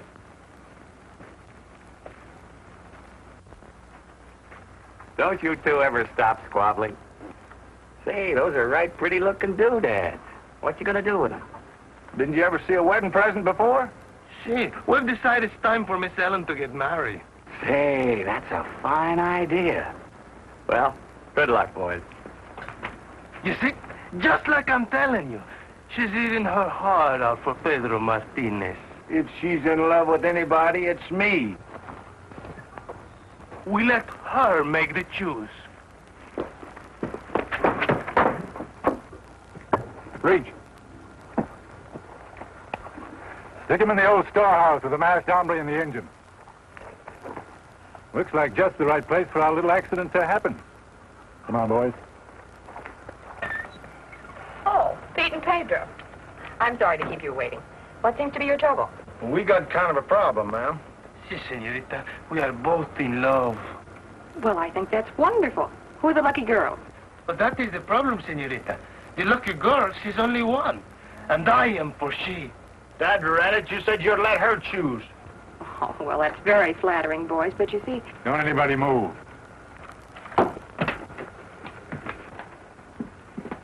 Just what is this, Mr. Grant? It's a funeral, Miss Carter. Your funeral. Caramba. At a time like this, my back is where my front should be. If this is another one of your attempts to frighten me into selling out, it won't work. And if you harm any of my friends, I'll have the law on you. That'll be kind of hard to do, Miss Carter, if you and your friends are all dead. I'm sure glad you never bothered to tear down this old storehouse, Miss Carter. Makes a dandy coffin. Strong enough to hold you in and dry enough to burn like tinder. Okay, men. Get the fire ready. You should have told when I asked you to, Miss Carter. Now it's too late. You're going to have a hard time explaining this fire to the sheriff, Grant. I don't think so. How can you prove who started a fire if all the witnesses are dead? All ready, boss. Okay, let it go. Well, keep cool.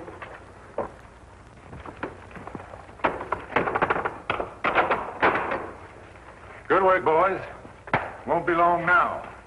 Come on, we don't want to be seen here. We hide out at the ranch house till it's over. And if anybody comes along and tries to put out that fire, we'll take care of them, too.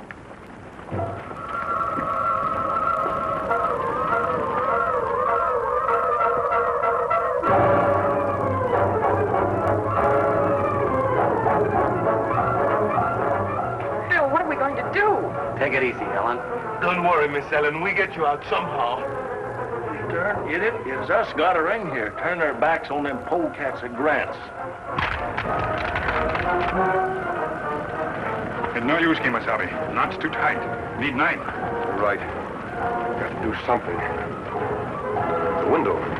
Broken glass, good night. But window too high. Yes, unfortunately. Tonto, hop over to the door. We may be able to force it open.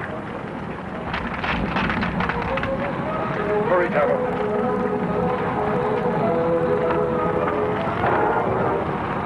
Handle brake.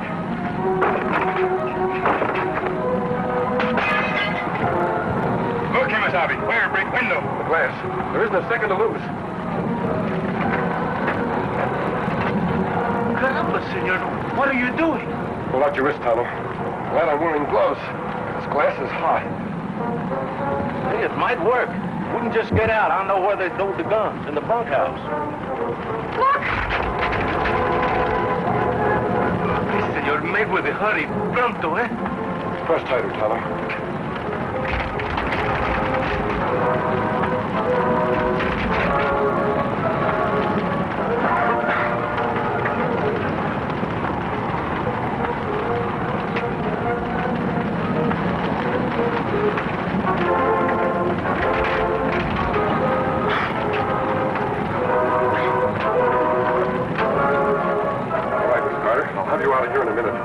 Plan a little supplies of our own for Grant.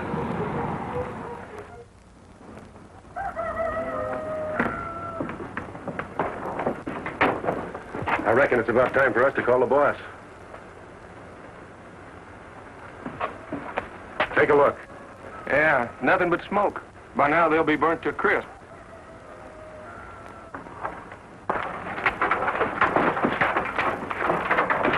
Let's go here.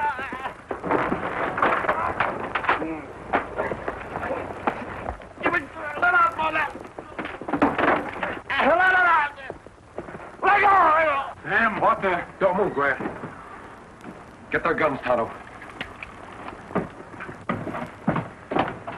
It's all right, Miss Carter. Rock-a-bye band and song on the rooftop. When the rubber's dead, we'll go clap. When the rope slips, they'll land on their feet. And time will come bounding.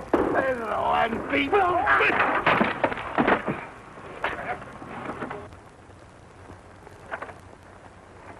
Miss Carter, we've got them tied up in the barn. Pete and Pedro are going for the sheriff. You won't have any more trouble with Grant or his men. Oh, that's fine. And I can hardly believe what you told me about the gold. Now Bill and I will really be able to make a success of the ranch. Don't you think we ought to get married first? Marry? You mean all the time she have been in love with he? I'm afraid so, Pedro. But we want you both to be best man at our wedding. There's only one best man, and that is Pedro Martinez de Solvado y Ruñega. Conson it, that's a lie. Pete Lace is a better man than Pedro Martinez ever was. You men made insult. Come, we fight a duel. And after we kill each other, we'll go for the sheriff. They're a great pair, Miss Carter. Come on, Tonto. We have more work to do. Adios. Bye.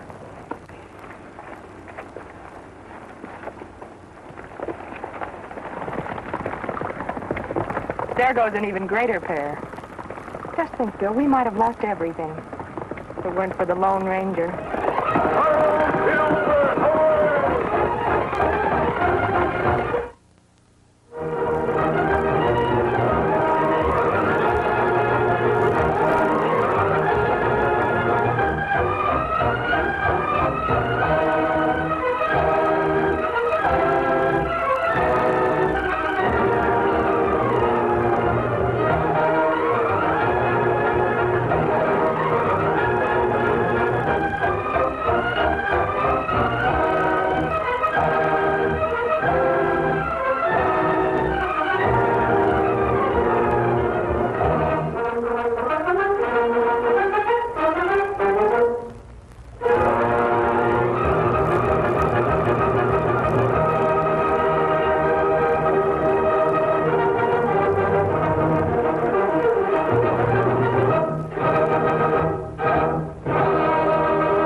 Horse with the speed of light, a cloud of dust, and a hearty hi-yo silver.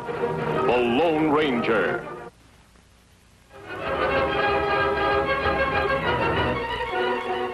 This is a story of one of the most mysterious characters to appear in the early days of the West. He was a fabulous individual, a man whose presence brought fear to the lawless and hope to those who wanted to make this frontier land their home. He was known as the Lone Ranger. For months now, the Wells Fargo Company has been plagued by stagecoach holdups. One for every cross you see. Only in Boone County does Wells Fargo have a perfect record of no successful holdups. And that's because the stage line franchise there is held by one of the most remarkable women of the Old West, Cannonball McKay. Yeah, get along there.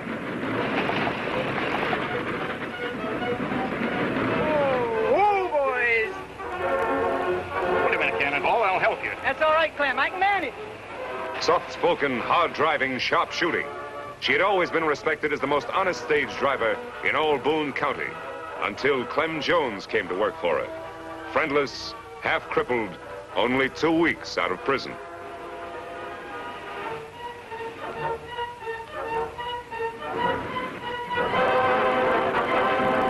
Why has Cannonball just taken him in as her assistant?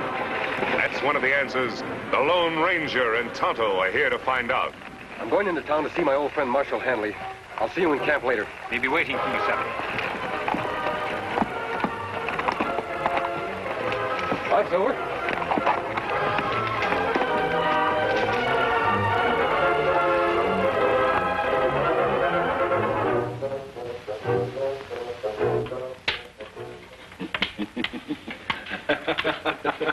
Got you that time. You sure did.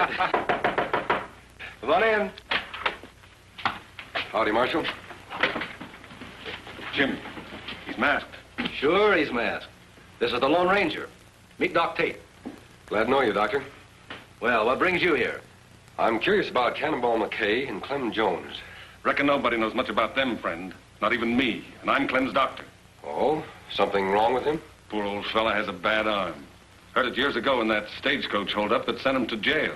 I see. But if Cannonball's as honest as they say, why should she take in an ex-convict as a partner? That's something we'd all like to know, but Cannonball won't talk. Marshal, I'd like a closer look at those two. That's easy enough arranged. The stage is due in any minute now. Come along. Fine.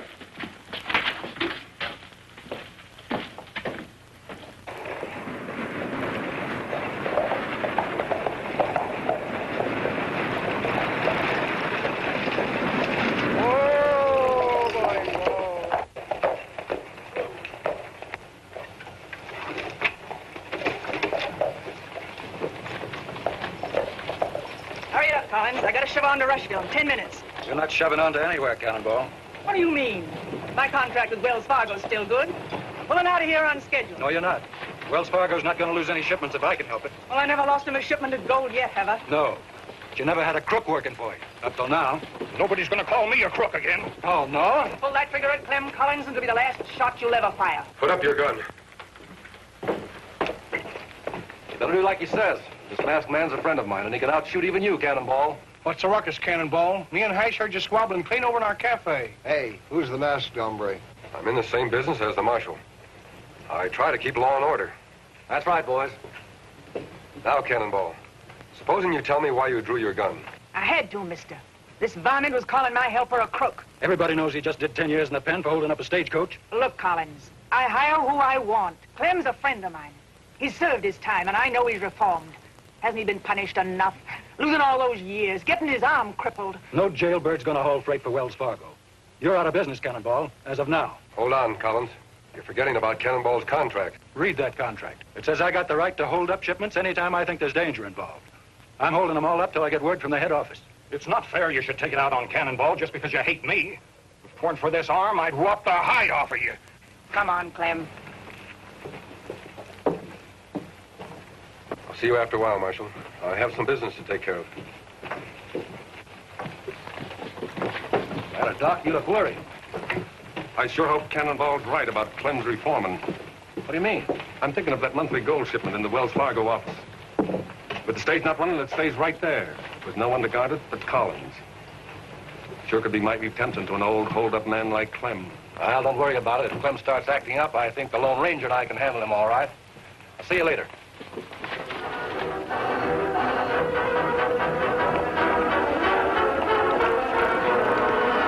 What'd you learn, Kimasabi? Practically nothing, Tonto.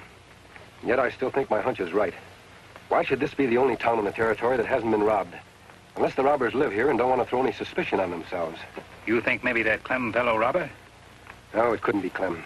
He'd been in jail until recently. Then maybe Cannonball. Maybe. But Cannonball doesn't act like a crook. No one who'd fight to protect old Clem the way she did could really be bad. Maybe that just put-up job, throw you off track. I don't know, Tonto. You ride into town. Keep your eye on Cannonball and Clem. Whoever's behind these robberies is dangerous and very clever. We've got to find out who it is at any cost. You go ahead. Huh.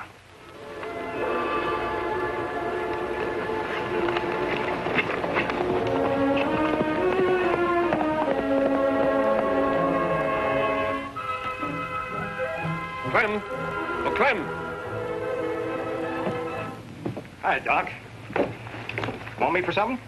Just thought you might like to earn $10. I got to get this letter to Rushville right away, and with the stage not running, there's no way to send it. $10? I didn't think there was anyone in this town who'd trust me with that much money. I'm on your side, Clem. If you take the road through Hidden Valley, it'll take you but a few hours. Thanks, Doc. You're a nice guy.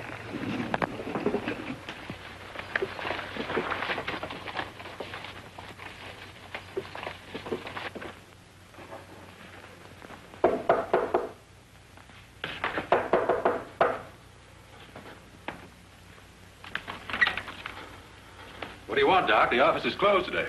Heard you was took sick, so I came right over. What is this? Who told you that? I'm feeling fine. You won't be for long.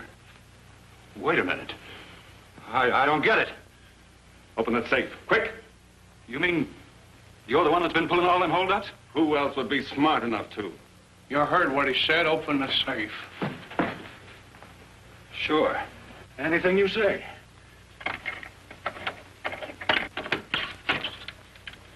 What do you know? Old Doc Tate, the leader of a hold-up gang.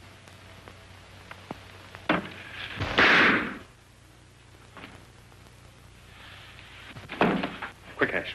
On your horse. Now we got you dressed like Clem. Try to act like him. Remember, you got a stiff arm. Just like you say, Doc. Be sure the marshal sees you heading for Hidden Valley. That's where I sent Clem.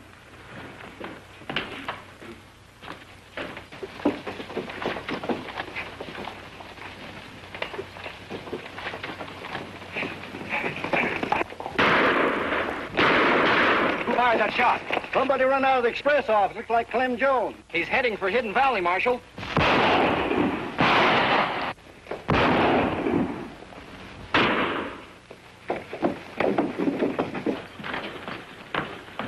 It's Collins, Marshal. He's dead. He got away with all the gold. Let's go after him, and he can't get far.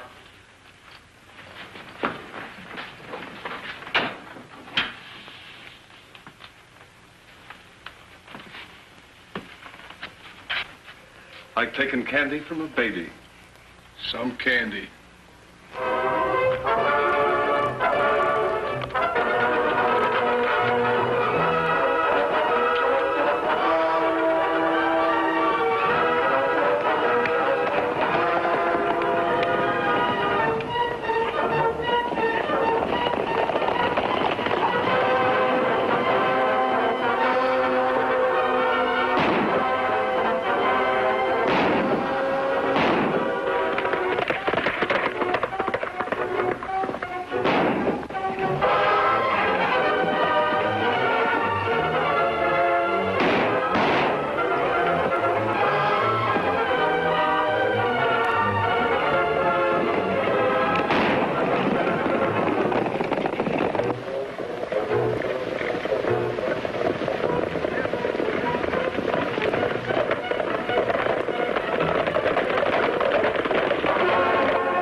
Clem, you're going back to town. What for? I didn't do anything. I was Save just... your voice. We're holding you for the murder of Jim Collins. Murder? That's right. You'll have a chance to explain back at the Wells Fargo office. Get going.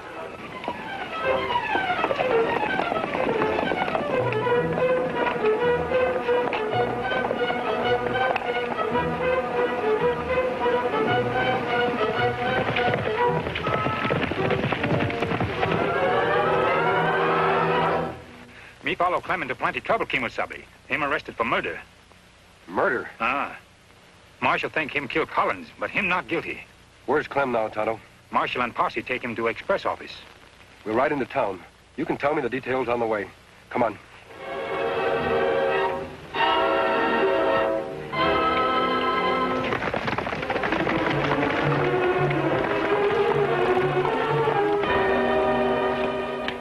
Over there, Clem. Sit down. All right, where's the gold? What gold? The gold you stole from this office just a little while ago. I didn't steal any gold. No, and I don't suppose you killed Collins either. But I wasn't here. Don't lie, Clem. I heard you threaten him this morning, and we all saw you run out of this office right after the shooting. I don't know what you're talking about. I was just delivering this here letter to Rushville for Doc Tate. That right, Kimosabe. Me see Doc give him letter.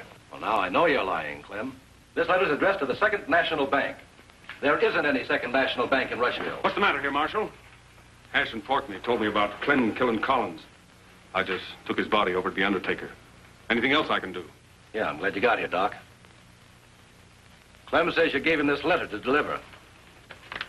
Why, Clem, whatever made you want to tell a lie like that? That no lie. Me tell. Wait. Tell him the truth, Doc. You give me $10 to deliver that letter. Now, Clem, would I pay you $10 to deliver a letter with nothing written on it?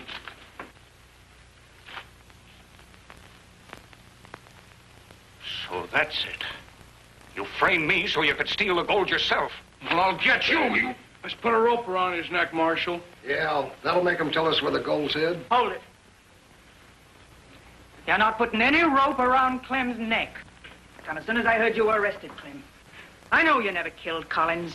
That isn't what the evidence says, Cannonball, and I'm taking him to jail. When everybody's already made up their mind he's guilty, he won't be safe there a minute. Don't worry, I'm not aiming to keep him there.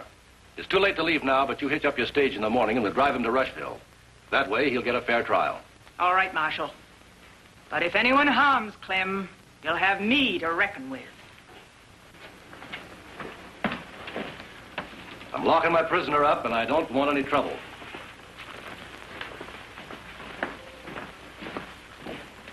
Come here, Porky. We gotta finish Clem off before he gets that fair trial the marshal was talking about. Why, Doc? He's got no way of proving he's innocent. Maybe not. But that masked hombre who came to town this morning, I don't like the way he sniffs out the truth. Hash, Reckon you could plant blasting powder under the jail without the marshal catching you? Sure, Doc, but I'll have to go up to the shack to get it. How long will it take? Hour and a half. All right. Set it to go off 2 hours from now. 5 p.m. sharp. Let's go. Why you not let me help Clem by telling truth? Because it would be just your word against Doc's, Tonto. The only way to prove Doc's guilty is to find out where he's hidden that gold. How we make him talk? By outsmarting him. We don't have much time. It's a terrible trap Doc's setting for Clem. I wonder what would happen if he got caught in it himself.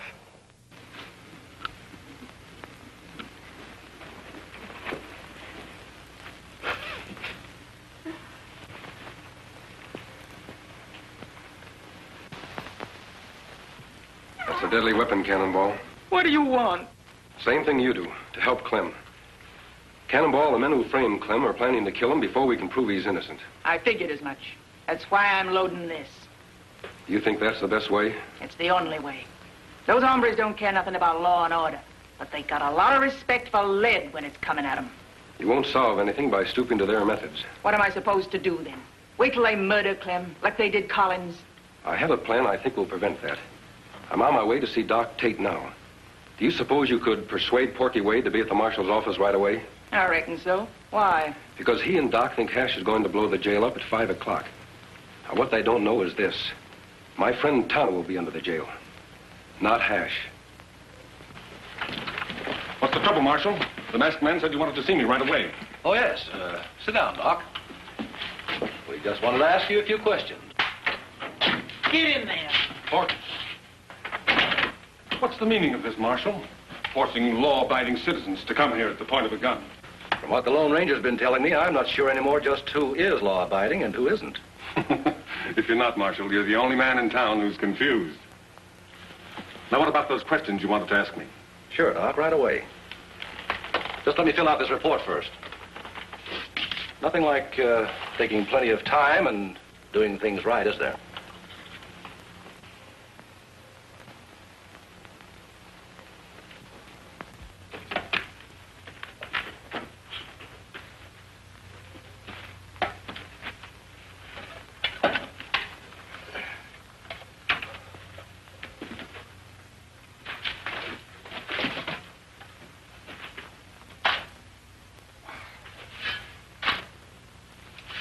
See here, Marshal. You were in a big enough hurry to get us over here. Let's get to those questions.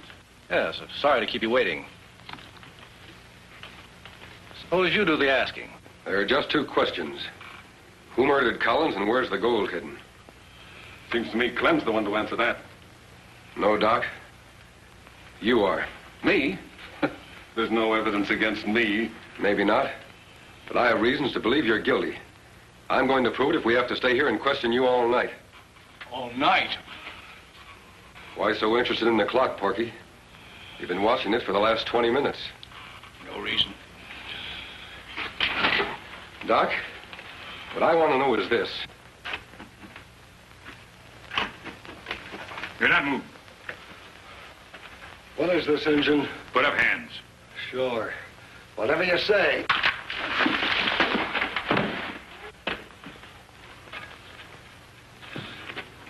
Knows the engine.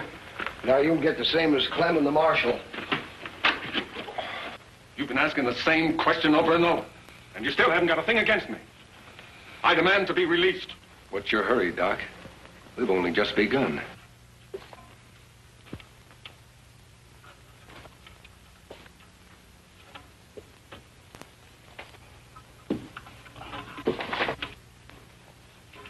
Tell me once again, where were you when Collins was shot? I've already told you.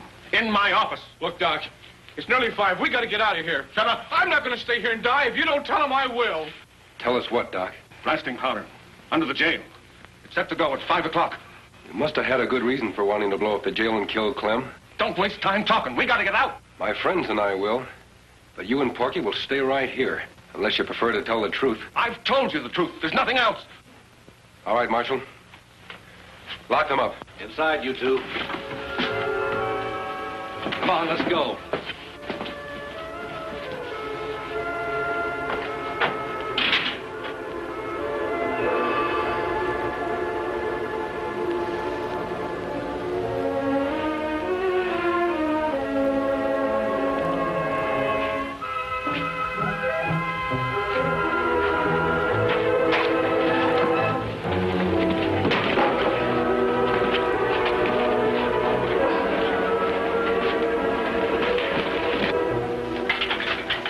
All right, Clem. Come on out.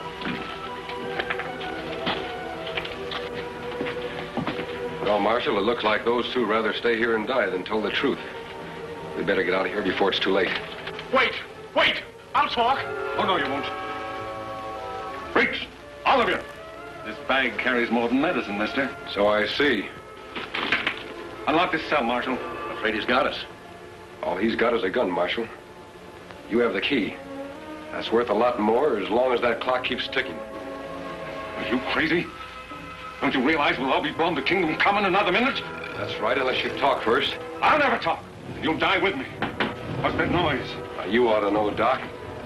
Didn't you tell someone to plant blasting powder under the jail? Hush! Hush! Don't light the fuse. It's me, Porky! We can't hear you, Porky. This jail's built solid. Get us out of here. Get us out! Not until you tell us the truth. All right. I'll tell. It was Porky killed Collins. That's a lie! It was Duck! And the gold's hid in his medicine cabinet! You fool! Now you've given them proof! Look out! Cannonball's been shot! A bullet wound in the hand is hardly fatal. Better get that glove off, Marshal. Hey, here, gun. You all right, Kimasabi? Yes, Tonto. Where's Hash? Him tied up outside. You have close call. Jail almost blew up on time. Why, that's a wedding ring. I didn't know you were married, Cannonball. Who's your husband? Clem is, Marshal.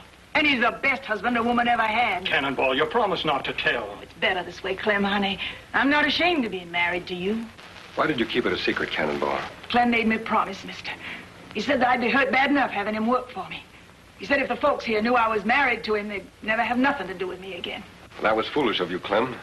If Cannonball's friends turned against her because of you, why, they wouldn't be worth having. I reckon you're right, friend. You hurry up and get well, Cannonball, and then we'll face them all together. I think you'll find out from now on that most of them will be on your side.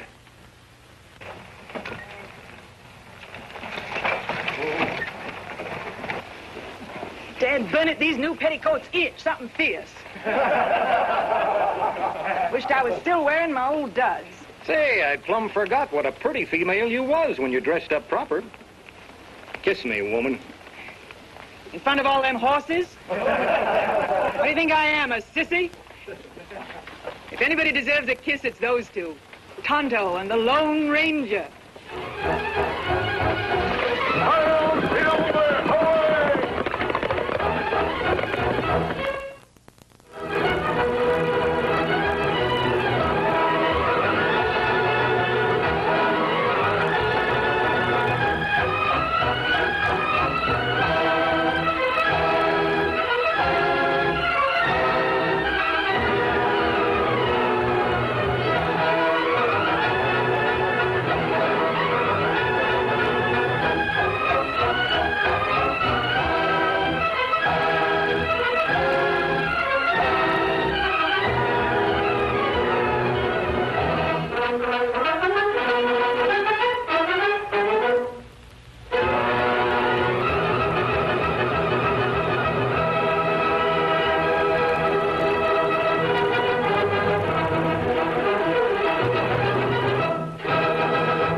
With the speed of light, a cloud of dust, and a hearty hi-yo silver.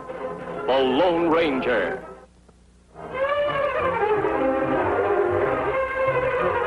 This is a story of one of the most mysterious characters to appear in the early days of the West. He was a fabulous individual, a man whose presence brought fear to the lawless and hope to those who wanted to make this frontier land their home. He was known as the Lone Ranger. Indians on the warpath. Red man versus white. Burnings, scalpings, atrocities, massacres. These scenes of bloodshed and death finally have vanished from the West at the time our story opens. For the great white father in Washington has acted in the Indians' behalf. The pipe of peace has been smoked and solemn treaties made which guarantee forever the rights and property of the red man. He has been given large grants of land on which to live. Regular shipments of supplies to provide for his needs are sent him on rigid schedules from the east. And law and order in his territory is being maintained by the presence of United States troops. For a long period, the Indians lived contentedly and in harmony with the white man. Then one day, a smoke signal appears in the sky. A signal which for many centuries has been the Indian's telegraph, his means of transmitting a message across the miles. On this particular day, the message from afar was of importance to Tonto, friend and faithful companion of the Lone Ranger. 2 quick puffs. That's your sign, Tonto. Come from Cheyenne country. Must be from Chief Swift Eagle. Chief Swift Eagle, good friend. See what him want.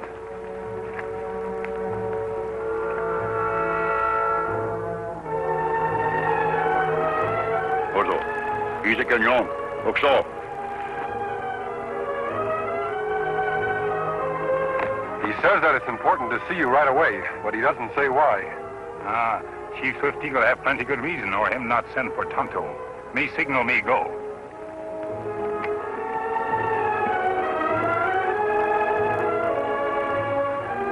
Oso, dice cañón. Oxo.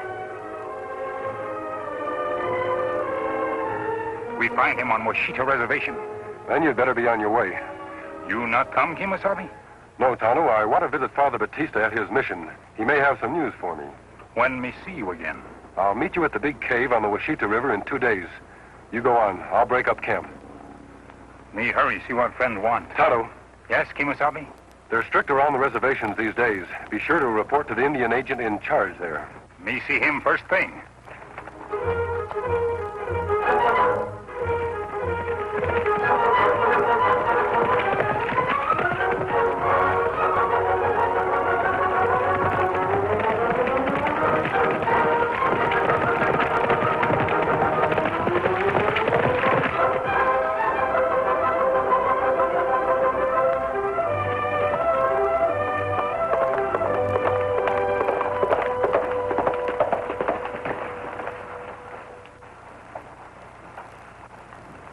Hello, Father. Welcome, my son. It's been a long time since you last passed this way. Yes, it has. Thank you. Where's Tonto? He went to see his friend, Chief Swift Eagle, on the Washita Reservation. The Washita? Why, yes. Something wrong, Father? I hope he doesn't meet with trouble. Trouble? What kind of trouble? The Army has issued orders that any Indians found off their reservations south of the Cimarron River are to be arrested as renegades. Renegades? Yes, and they're to be exiled to the Florida Everglades. Why, those disease-infested swamps would kill a northern Indian in less than a week. I know. Why, Father? What's the reason behind it all? Oh, Inspector. Here's someone who can tell you about it. Good morning, Father. This is Inspector Williams from the Department of Indian Affairs. Don't let the mask cause you any concern, Inspector. This is the Lone Ranger. The Lone Ranger? Say, I've heard a lot about you. Glad to meet you, Inspector. Father Batista has told me about the order exiling Indians from their homes. Oh? Well, that order was issued to protect the food and supplies we send to the Indians. What do you mean?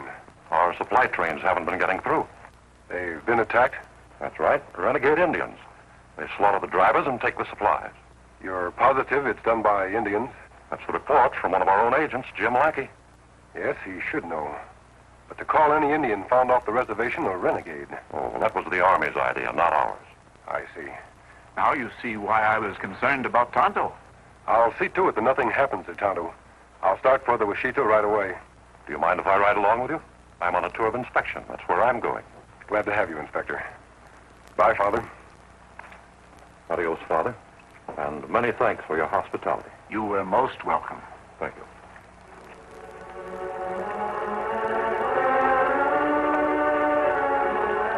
Good luck, my friends. Adios. On, Silver.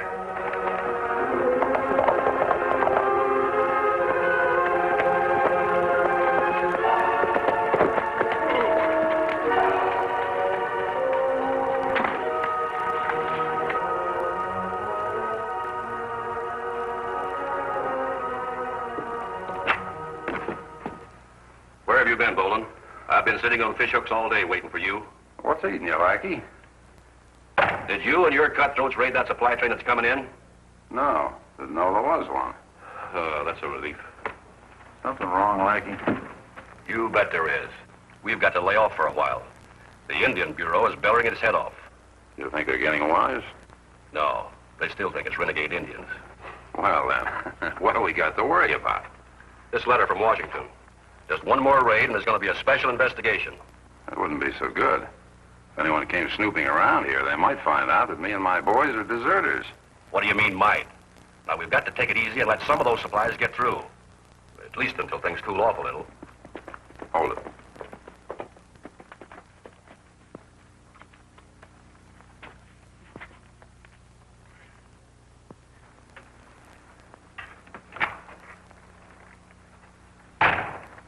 How? What's your business, Indian? Me come to Washita, see Chief Swift Eagle. What do you want with Swift Eagle? Him old friend, make powwow. You got your own rations? Me got food. It's a good thing. Grub is too scarce around here these days to be feeding stray Indians. You have plenty food soon. Past supply train on way here. Glad to hear it. That'll be good news for Swift Eagle and his outfit. What do you call yourself? Me Tonto, not Cheyenne. Come from north. All right, you can go now. You'll find Swift Eagle camped 4 miles up the line. Wait a minute, Injun. What'd you say your name was? Me Tonto. That's all. Something mighty familiar about that Injun. Ah, all Indians look alike. Maybe. But I've seen him before. See you later.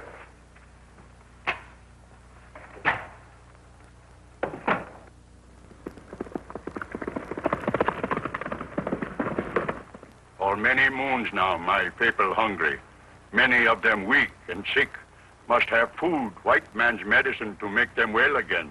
That's why me send for you, Tonto, in hope you and your good friend, the Lone Ranger, will help. Kemosabe helps Swift Eagle's people. Him good friend. But you say you not see him till tomorrow. That right? Maybe too late then. Supply train now 1 day's ride away. Will be in Blue Canyon by next sunrise. That where every attack made. That not good. Swift Eagle ask Indian agent Lackey protect supplies, but they no get here. Now time come for Swift Eagle to act. Escort supply train with best warriors. That bad, Swift Eagle. Indian agent make big trouble if you go off reservation. Him not know what we do till wagon arrive safe. Maybe men with wagons think you renegades. Start battle. Swift Eagle think of that. But also think of my people who starve and die. We watch wagon from hills. Show ourselves only if attack made. You come, Tonto? Tonto ride with good friend Swift Eagle. Oh, he come. Yeah.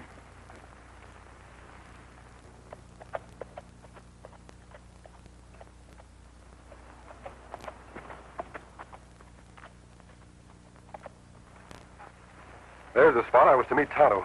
But it seems that someone else got there first. Looks like an army patrol. Yes. Could be a detachment from Fort Mason looking for renegades. Hope they don't take your friend Tonto for a renegade, if they meet up with him. Tonto will be careful. I wasn't to meet him until tomorrow. Meanwhile, Inspector, we'll camp up the line. The soldiers may be gone by morning. Then I'll come back and meet Tonto. On, Silver.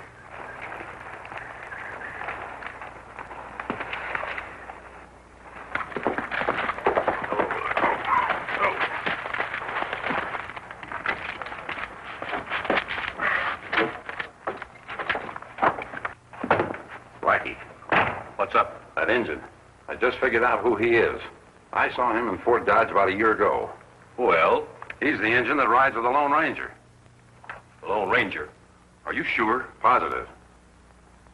We can't have him snooping around here. He might bring in his masked friend. Yeah. That masked man might be here even now. Well, what'll we do? We're going to have a talk with that Indian. Come on. That night, Bolin and Lackey, after failing to find Tonto or Chief Swift Eagle, cruelly forced the chief's terrified squaw to give them the information they demand. I think this is about the best break we ever got. What do you mean, break? The brass in Washington think the Indians have been staging these raids, don't they? Now we prove it. How? You heard her say they rode off to guard the supply train, not attack it. My orders say that all Indians found off the reservation are renegades.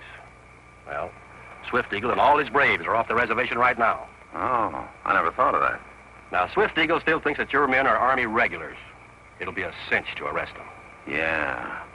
And you follow the War Department's order and send them to the Everglades. But they'll never reach Florida. Your men will shoot them when they try to escape. All nice and legal. I get it. Then Washington has nothing to investigate. Right. We better round up the boys at the cave. They got work to do. What about her? She can't do anything. Come on. The next morning, the Lone Ranger, after leaving Inspector Williams to ride on to the Washita Reservation alone, returns to the cave, where he has arranged to meet his faithful Indian companion, Tonto. The cave is deserted of soldiers, yet the masked man sees no sign of his Indian friend.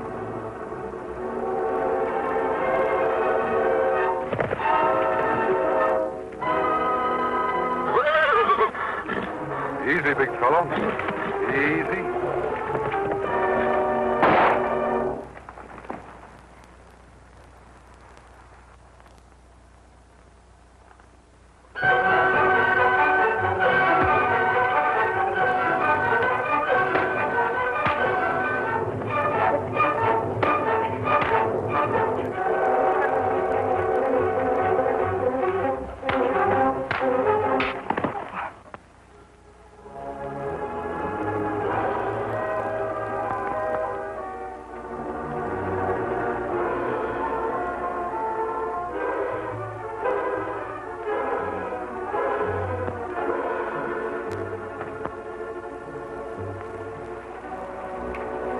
What are those supplies doing here?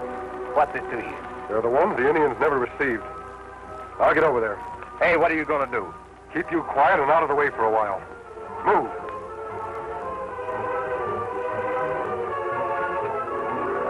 There, that should hold you. I have to find Inspector Williams.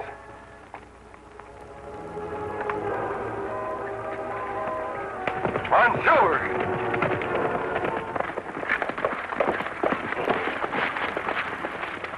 Get those engines off their horses, Pete.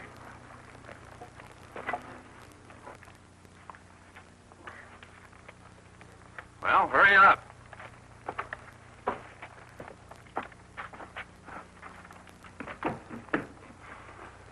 Well, how'd it go? They surrendered without firing a shot. Thought the Army had turned on them, huh? What did you do with them? I had my men take them to the cave. They'll be safe there until we get rid of them.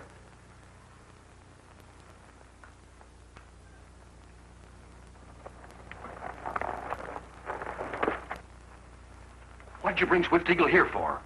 You've forgotten about the Lone Ranger? One of my men heard the chief talk about him. I figured between the two of them we'd find out where the masked man is. Here they are, boss. They make big mistake. We not ride to attack supply train. That's right, Mr. Lackey. We guard train so food will come. Guard it? You mean attack it? You know the Army order. Indians found off their reservation are to be considered renegades and deported to the Florida Everglades. Well, Injun, you think your pal, the Lone Ranger, can help you now? Kemosabe, good man. Him find out truth. Where's the Lone Ranger now? Why you want to know? That's our business. Well, speak up. Oh, another stubborn Injun. Maybe this will loosen your tongue.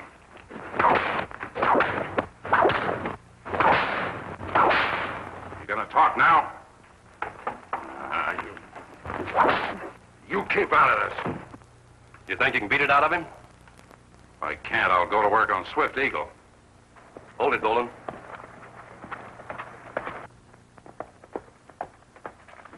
There's someone coming up the road. Now, we'll find out what he wants, but you and Pete keep your guns handy in case we have to get out of here quick. What about them? Oh, we're just attending to official business. Questioning a couple of captured renegades.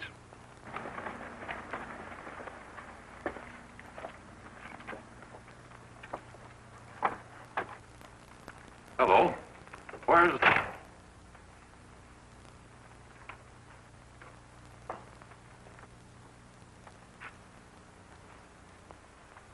What are you doing to these Indians? Where's the agent in charge? That's me. Inspector Williams, Bureau of Indian Affairs. Now, what's the meaning of this? Well, we caught these Indians stalking a wagon train. These men wrong, Inspector. Cheyenne, honest Indians. Shut up. This is an Army matter, mister. On the contrary, it's a matter for the Bureau, And you're not using that whip anymore. I demand a full explanation. Well, now, just a minute, Inspector. It's like this, you see. That'll keep him quiet for a while. What did you do that for? Now we'll have to get out of here fast. We'll take what we've made and call it quits. You're not getting afraid, are you? We can take care of the inspector and the engines. Well, I still don't like it. Not with the Lone Ranger around. I'm getting out.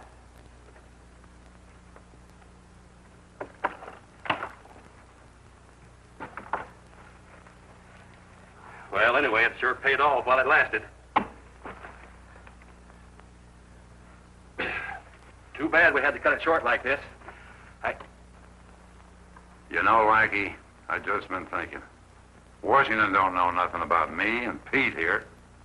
With the two engines, the inspector, and you out of the way? You wouldn't. Why not? What do you say to a two-way split, Pete? Sounds good, boss. There's your answer, Lackey.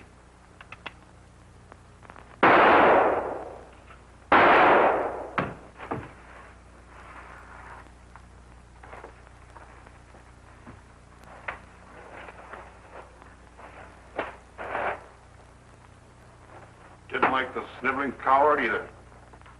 Hey, what about the men at the cave? Why worry about them? After all, who can trust Army deserters with money?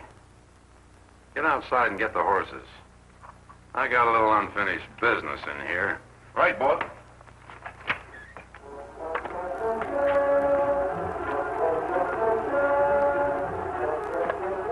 Taking care of you two engines is going to give me extra special pleasure. Hurry up in there! Be right with you, Pete. Now, Tonto, start saying your prayers to your totem.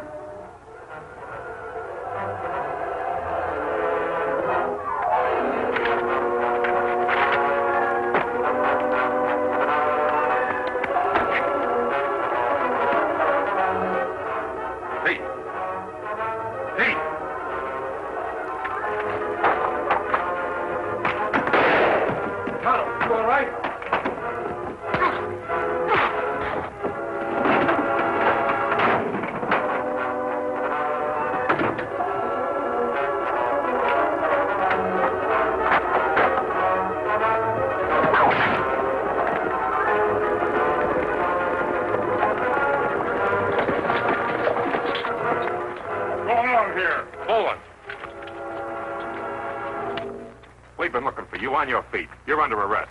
Sergeant, watch him. You too. We've been looking for you and Bowen for a long time. Come along. Sergeant, take charge of these deserters. Now, stranger, who are you? A man who just saved our lives. Inspector Williams. Hello, Flynn. You got here just in time. This is Lieutenant Murray. Inspector? Lieutenant? His company from Fort Mason was out looking for deserters when they met our supplies ran. We heard some shots as we were bringing Flynn's wagon up the trail. Sounded like trouble, so we came on ahead. Is Bowen one of the men you're looking for? He certainly is. We've been looking for him and his friends for over a year. Hear him say rest of men in cave near Washita. They renegades. They raid supply train, not Indians. That's right. I found some of the supplies stolen from the wagon train still in the cave. Boland kill Indian agent. Him body inside. What? Him speak truth, Lieutenant. Indian agent plan raids. But Boland shoot him when they go to split up money. I'm beginning to understand a few things now, Lieutenant. Our agent, Lackey, wanted us to believe that renegade Indians were raiding the supply trains, while he and Boland and his men were the real renegades. Say, you got here just in time. I was on my way to find you, Inspector. I heard some gunshots. I knew something was wrong. Kemosabe. Many Swift Eagle's braves held prisoner in cave now. Bolin have his men take them to cave after they capture us. So, some more of Bolin's deserter friends are around here. Well, my trip will take care of them in a hurry. Then you won't need us anymore, Lieutenant. We're certainly indebted to you and your Indian friend here. Chief Swift Eagle, you can tell your people from now on that their supplies will be sure of getting through. You'll have my word on that, Swift Eagle. Swift Eagle and his people never forget this day. Are their friend Tonto or Tonto's good friend? Come on, Tonto. Who'd you say that masked man was? Well, he's the Lone Ranger. Well, what do you know? The Lone Ranger.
With the speed of light, a cloud of dust, and a hearty hi-yo silver.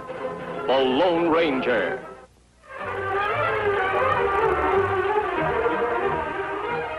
This is a story of one of the most mysterious characters to appear in the early days of the West.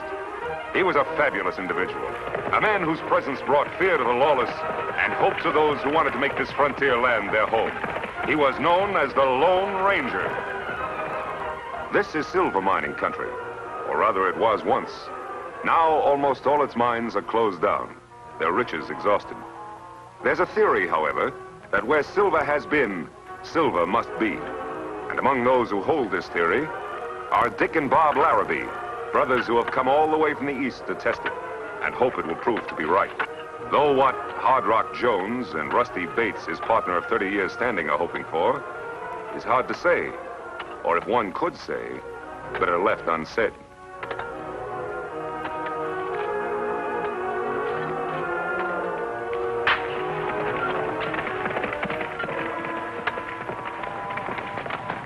Hold up. Now, hold up, boys. I'm returning something I think belongs to you.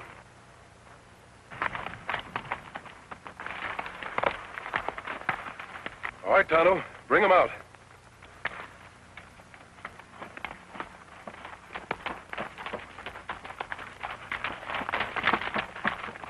He does, doesn't he? Sure he does. Where'd you find him? Back there. He must have strayed. You'd better take him. Better hobble him, too. Well, thanks a lot. When we saw that mask, we kind of thought maybe... Oh, that's all right. We're not thinking anything. Thanks for bringing our mule back. And if anybody rides by asking if we've seen a masked man, we didn't. Think I'm an outlaw, eh? Well, you're not the first ones to think it. You're the Larrabees, aren't you? Sure. How'd you know? We've heard about you. Heard you were looking for silver. You picked a likely spot. I like the looks of that formation. Try a little higher. Maybe you'll find something. You know, it's stuff like that that started Ed Schifflin digging around Tombstone. Maybe you boys haven't heard about it. He's made one of the richest strikes in the history of the West. Well, Tonto, we'd better be going. We still have to find a place to camp. That's right. Adios, boys. Hey, wait! Good luck.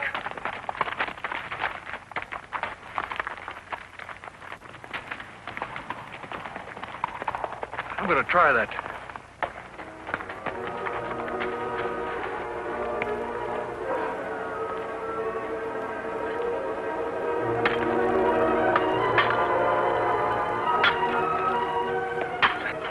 man on a white horse and a redskin. I got a hunch.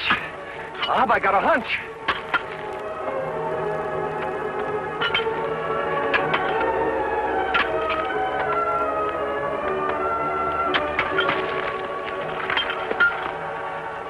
It's Silver.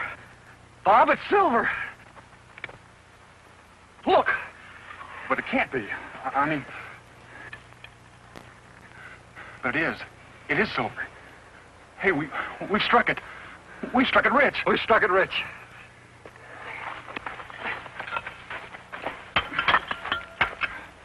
They've struck it. Tenderfeet. Pilgrims. Hardly a week. Us 30 years. Never anything. Anything. But they've struck it. Not us as should have. But them. Them very little tenderfeet. Ain't fair, Hard Rock. They ain't deserving of it. I gotta say it. Just ain't fair. No. No. But maybe, Rusty. Maybe... Maybe what, Hard Rock? Maybe what? Maybe we can make it fair. Come on, let's get back to the cabin. I've got to figure this out.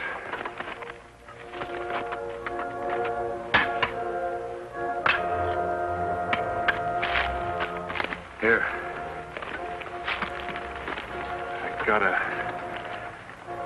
I gotta figure this out.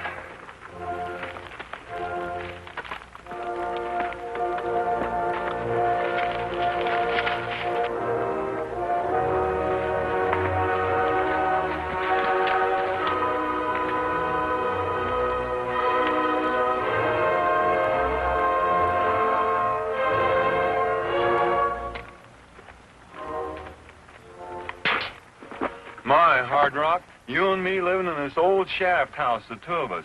When if we'd have struck it rich, we could have added a room to it. Get in there, you old fool. I want to talk to you.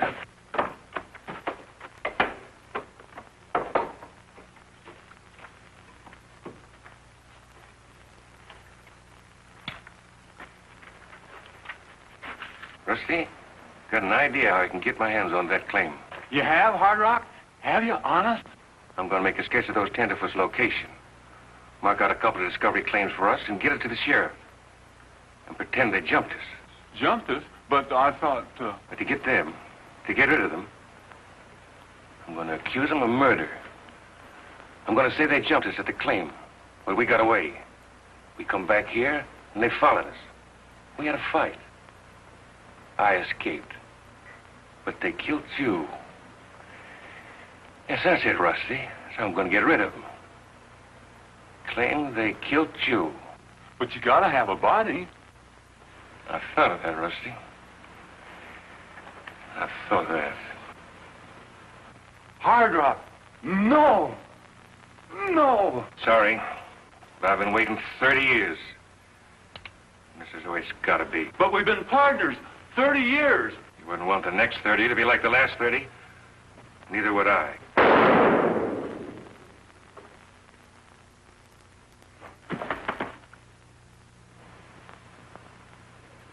Sorry, Rusty. Yeah, I gotta get things straight to show the sheriff.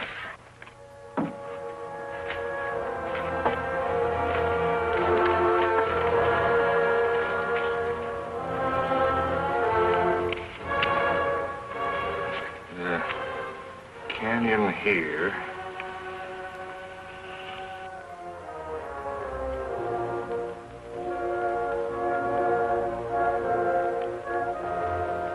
Discovery claim here. Uh-huh. Looks straight enough. Neither one of the Larrabees have been in here yet. I'll tell you what I'll do, Hard Rock. I'll nab the boys on suspicion, just so they don't take a notion to light out. Then we'll go over to your place, and if Rusty's dead, like you say he is, then we'll have a trial. And I reckon you won't have to wait as long as sundown to see a couple of killers get what's coming to them. Good enough.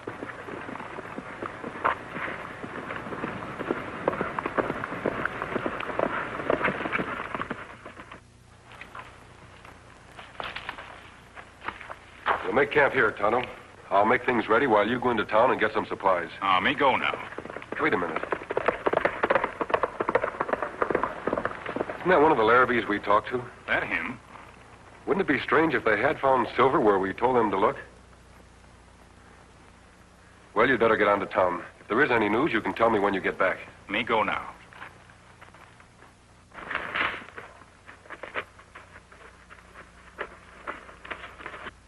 Them claims. They belong to the Larrabees or to me? If they jumped your claims and killed to get them, they're yours, of course. That's all I wanted to know. Only I thought maybe...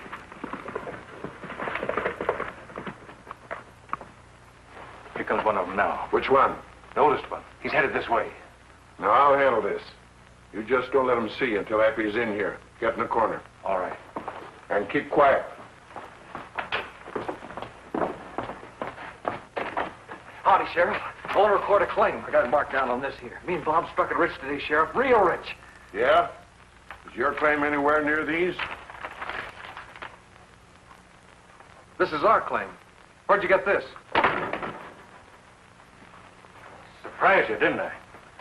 Bet you thought that shot you fired after me done for me, didn't you? Well, it didn't. And you're going to be tried for murder. Rusty's murder. Murder? That's right. I'm arresting you on suspicion. And if Rusty Bates is dead like Hard Rock tells it, then you and your brother will hang.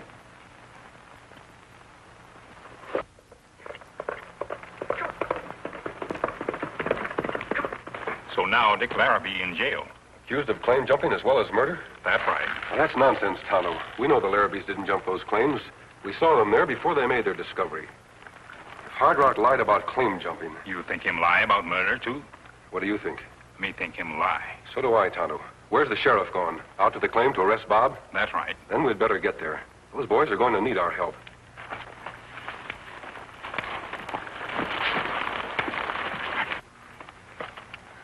But I don't get this, Sheriff. This is our claim. We never killed anybody. I didn't, and neither did Dick. I know you didn't, Bob. Or at least I think I know. The masked man. Sheriff, I know this boy and his brother didn't jump these claims. And it's reasonable enough to believe if they're not claim jumpers, they're not murderers. They wouldn't have a motive. I wonder if you know anyone who would. Look here, stranger, if you... I'll handle this, Hard Rock. All right, stranger, over that mask. Let's see what's behind it. I'm not sure you want to see. Tonto, you still have them covered? Them covered, all right.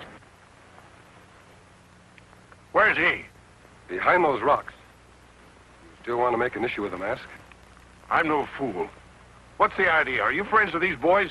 Do you figure on taking him away? No, I never interfere with the law unless it promises a breach of justice. In this case, I think justice will be served. What are you going to do? Well, if you don't meddle, go over to Hard Rock's place and pick up Rusty. And then? If we find Rusty, put these boys on trial. When will that be? Today, mister. This is a county where killers don't last long, masked or otherwise. They'll get their trial as soon as we get back. If they're guilty, well, there's no use wasting time sending them where they're going, is there? Meaning that if they're found guilty, they'll hang today. You got any objections? No, as long as you hang the right man. We better get going. Right. Give me your hands. You're just going to let them hang us, mister? Aren't you going to help us at all? Bob, only one man will hang. And that's Rusty's killer. Come on.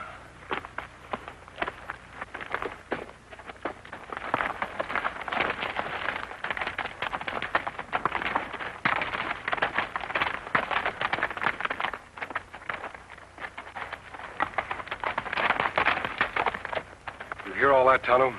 Me here. They're going to try those boys today and hang them if they find them guilty. Yes, Kimasabi, what we do? We have to work fast. Let's go. On Silver.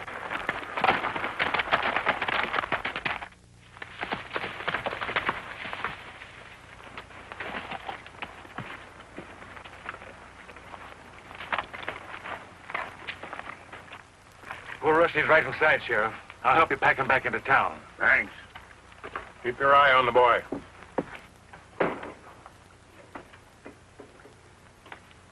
In here? Yeah. He's not in there. What the? But he was here, Sheriff. He was laying right here by the door. No body, huh? You see, Sheriff, he's not telling the truth. What's that? Hold on, Hard Rock. Now listen. Are you sure about this? We're not making a joke about my friend's murder. I tell you, I saw this boy and his brother kill Rusty. You're a liar, Hard Rock. But if what you say is true, there's no case against us without a corpus delicti. What's that mean? It means without a dead body, you can't prove a murder. So that's it. Trying to pull some sort of shenanigans on me, are you? Well, I know a thing or two about the law myself. I made a charge against these Larrabees. You gotta hold them both, because I'll find the body. All right. I'll take the prisoner here and lock him up. Mount up, young fellow. We're going in. But, Sheriff, he's... No more talk. Do as I say. As soon as I get the prisoner under lock and key, Hard Rock, I'll come back and help you search. Good, Sheriff. By the time you return, I'll have this corpus or whatever you call it ready and waiting for you.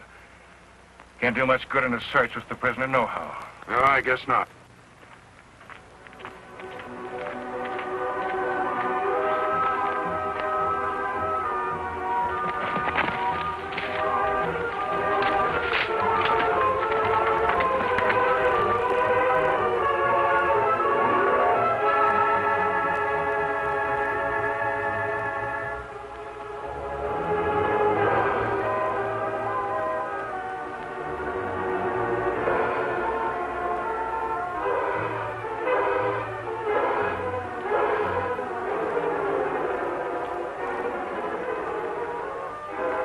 Man's a killer, all right, Tano.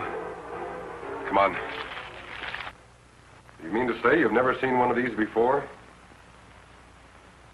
Never even heard of one? A silver bullet? Means nothing to me. That was the real test, my friend. Anybody could have a silver bullet if they took the trouble to make one. But that draw, you just got to be the Lone Ranger. That means you'll do as I've asked you? Do you really think Hard Rock's guilty? I'm sure he is. All I ask is a chance to prove it. What did you do with Rusty's body? Dr. Blaine has it. You can have the body whenever you want it. Mm-hmm. This plan of yours, you know you're risking your life, don't you? Yes, to see justice done. If Hard Rock's guilty, I wouldn't let him stand in front of me with a loaded gun. I'm not asking you to, Sheriff. I only want you to stand behind him with a loaded gun. You know a better way to get the evidence we need? No, I'm afraid I don't. Then we'll have to use my way. The Larrabees back there? Yeah? Think they'll be safe? Has there been any lynch talk? Well, there's always lynch talk, but it doesn't always mean anything. But sometimes it does, Sheriff. Tonto, I want you to stay here.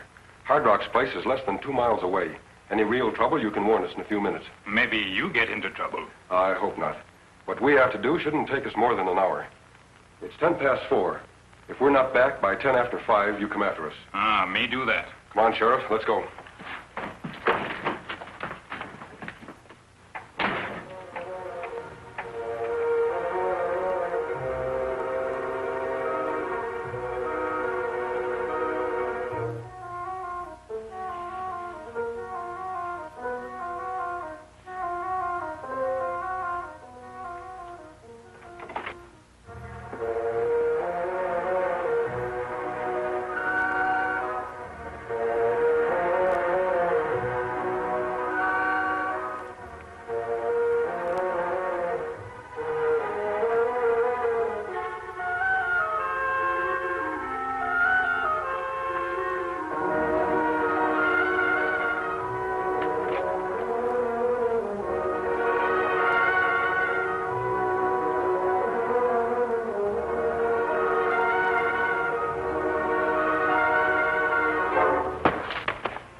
Hard Rock!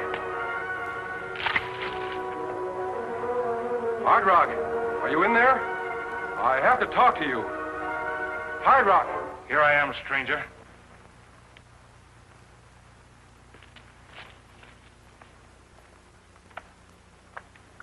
Where have you been? What have you been doing? That ain't the question. The question is, what are you doing here? You want to see me? Yes. Inside. Sure.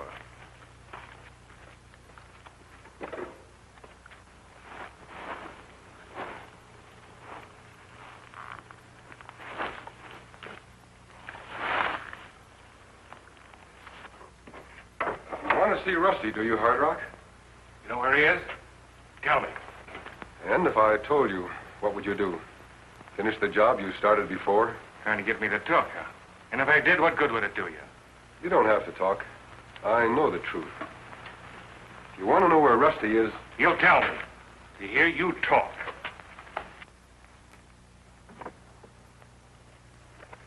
You haven't answered my question. What will you do if I tell you? I'll kill him. This time I'll kill him. Then you admit you shot Rusty, eh? That's right. Gonna make something of it? That remains to be seen. Why did you shoot him? With a claim? In order to frame the Larrabees? You're right. I did frame him. When I finish Rusty so he can't talk, they're gonna hang. I don't think so. All right, Sheriff. I think you've heard enough. You can come in now. Maybe he's a strong, silent type that takes his time answering. What do you want me to do? Wait for him?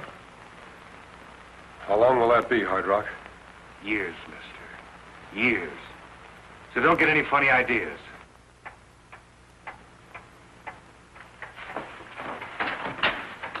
You've made a big mistake, Hard Rock. I don't think so. You'll hang for sure. Thought you'd rigged up something fancy for me, didn't you? Well, I was on to your tricks. The sheriff ain't coming in here. He's took care of.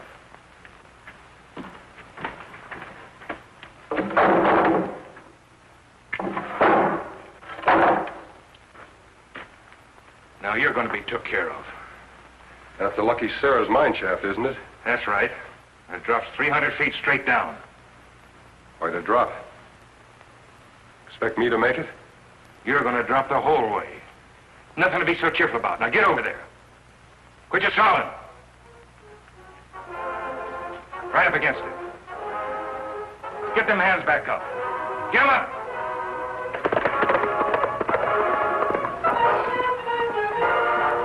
Well, Sheriff, it's about time. That's an old one, mister. Don't catch me falling for it. Expect me to turn around so you could jump me? I think you'd better turn around.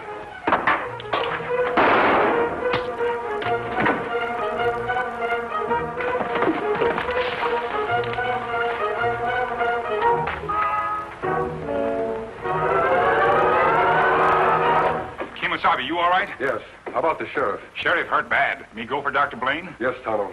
Hardock, on your feet. We're taking you to town.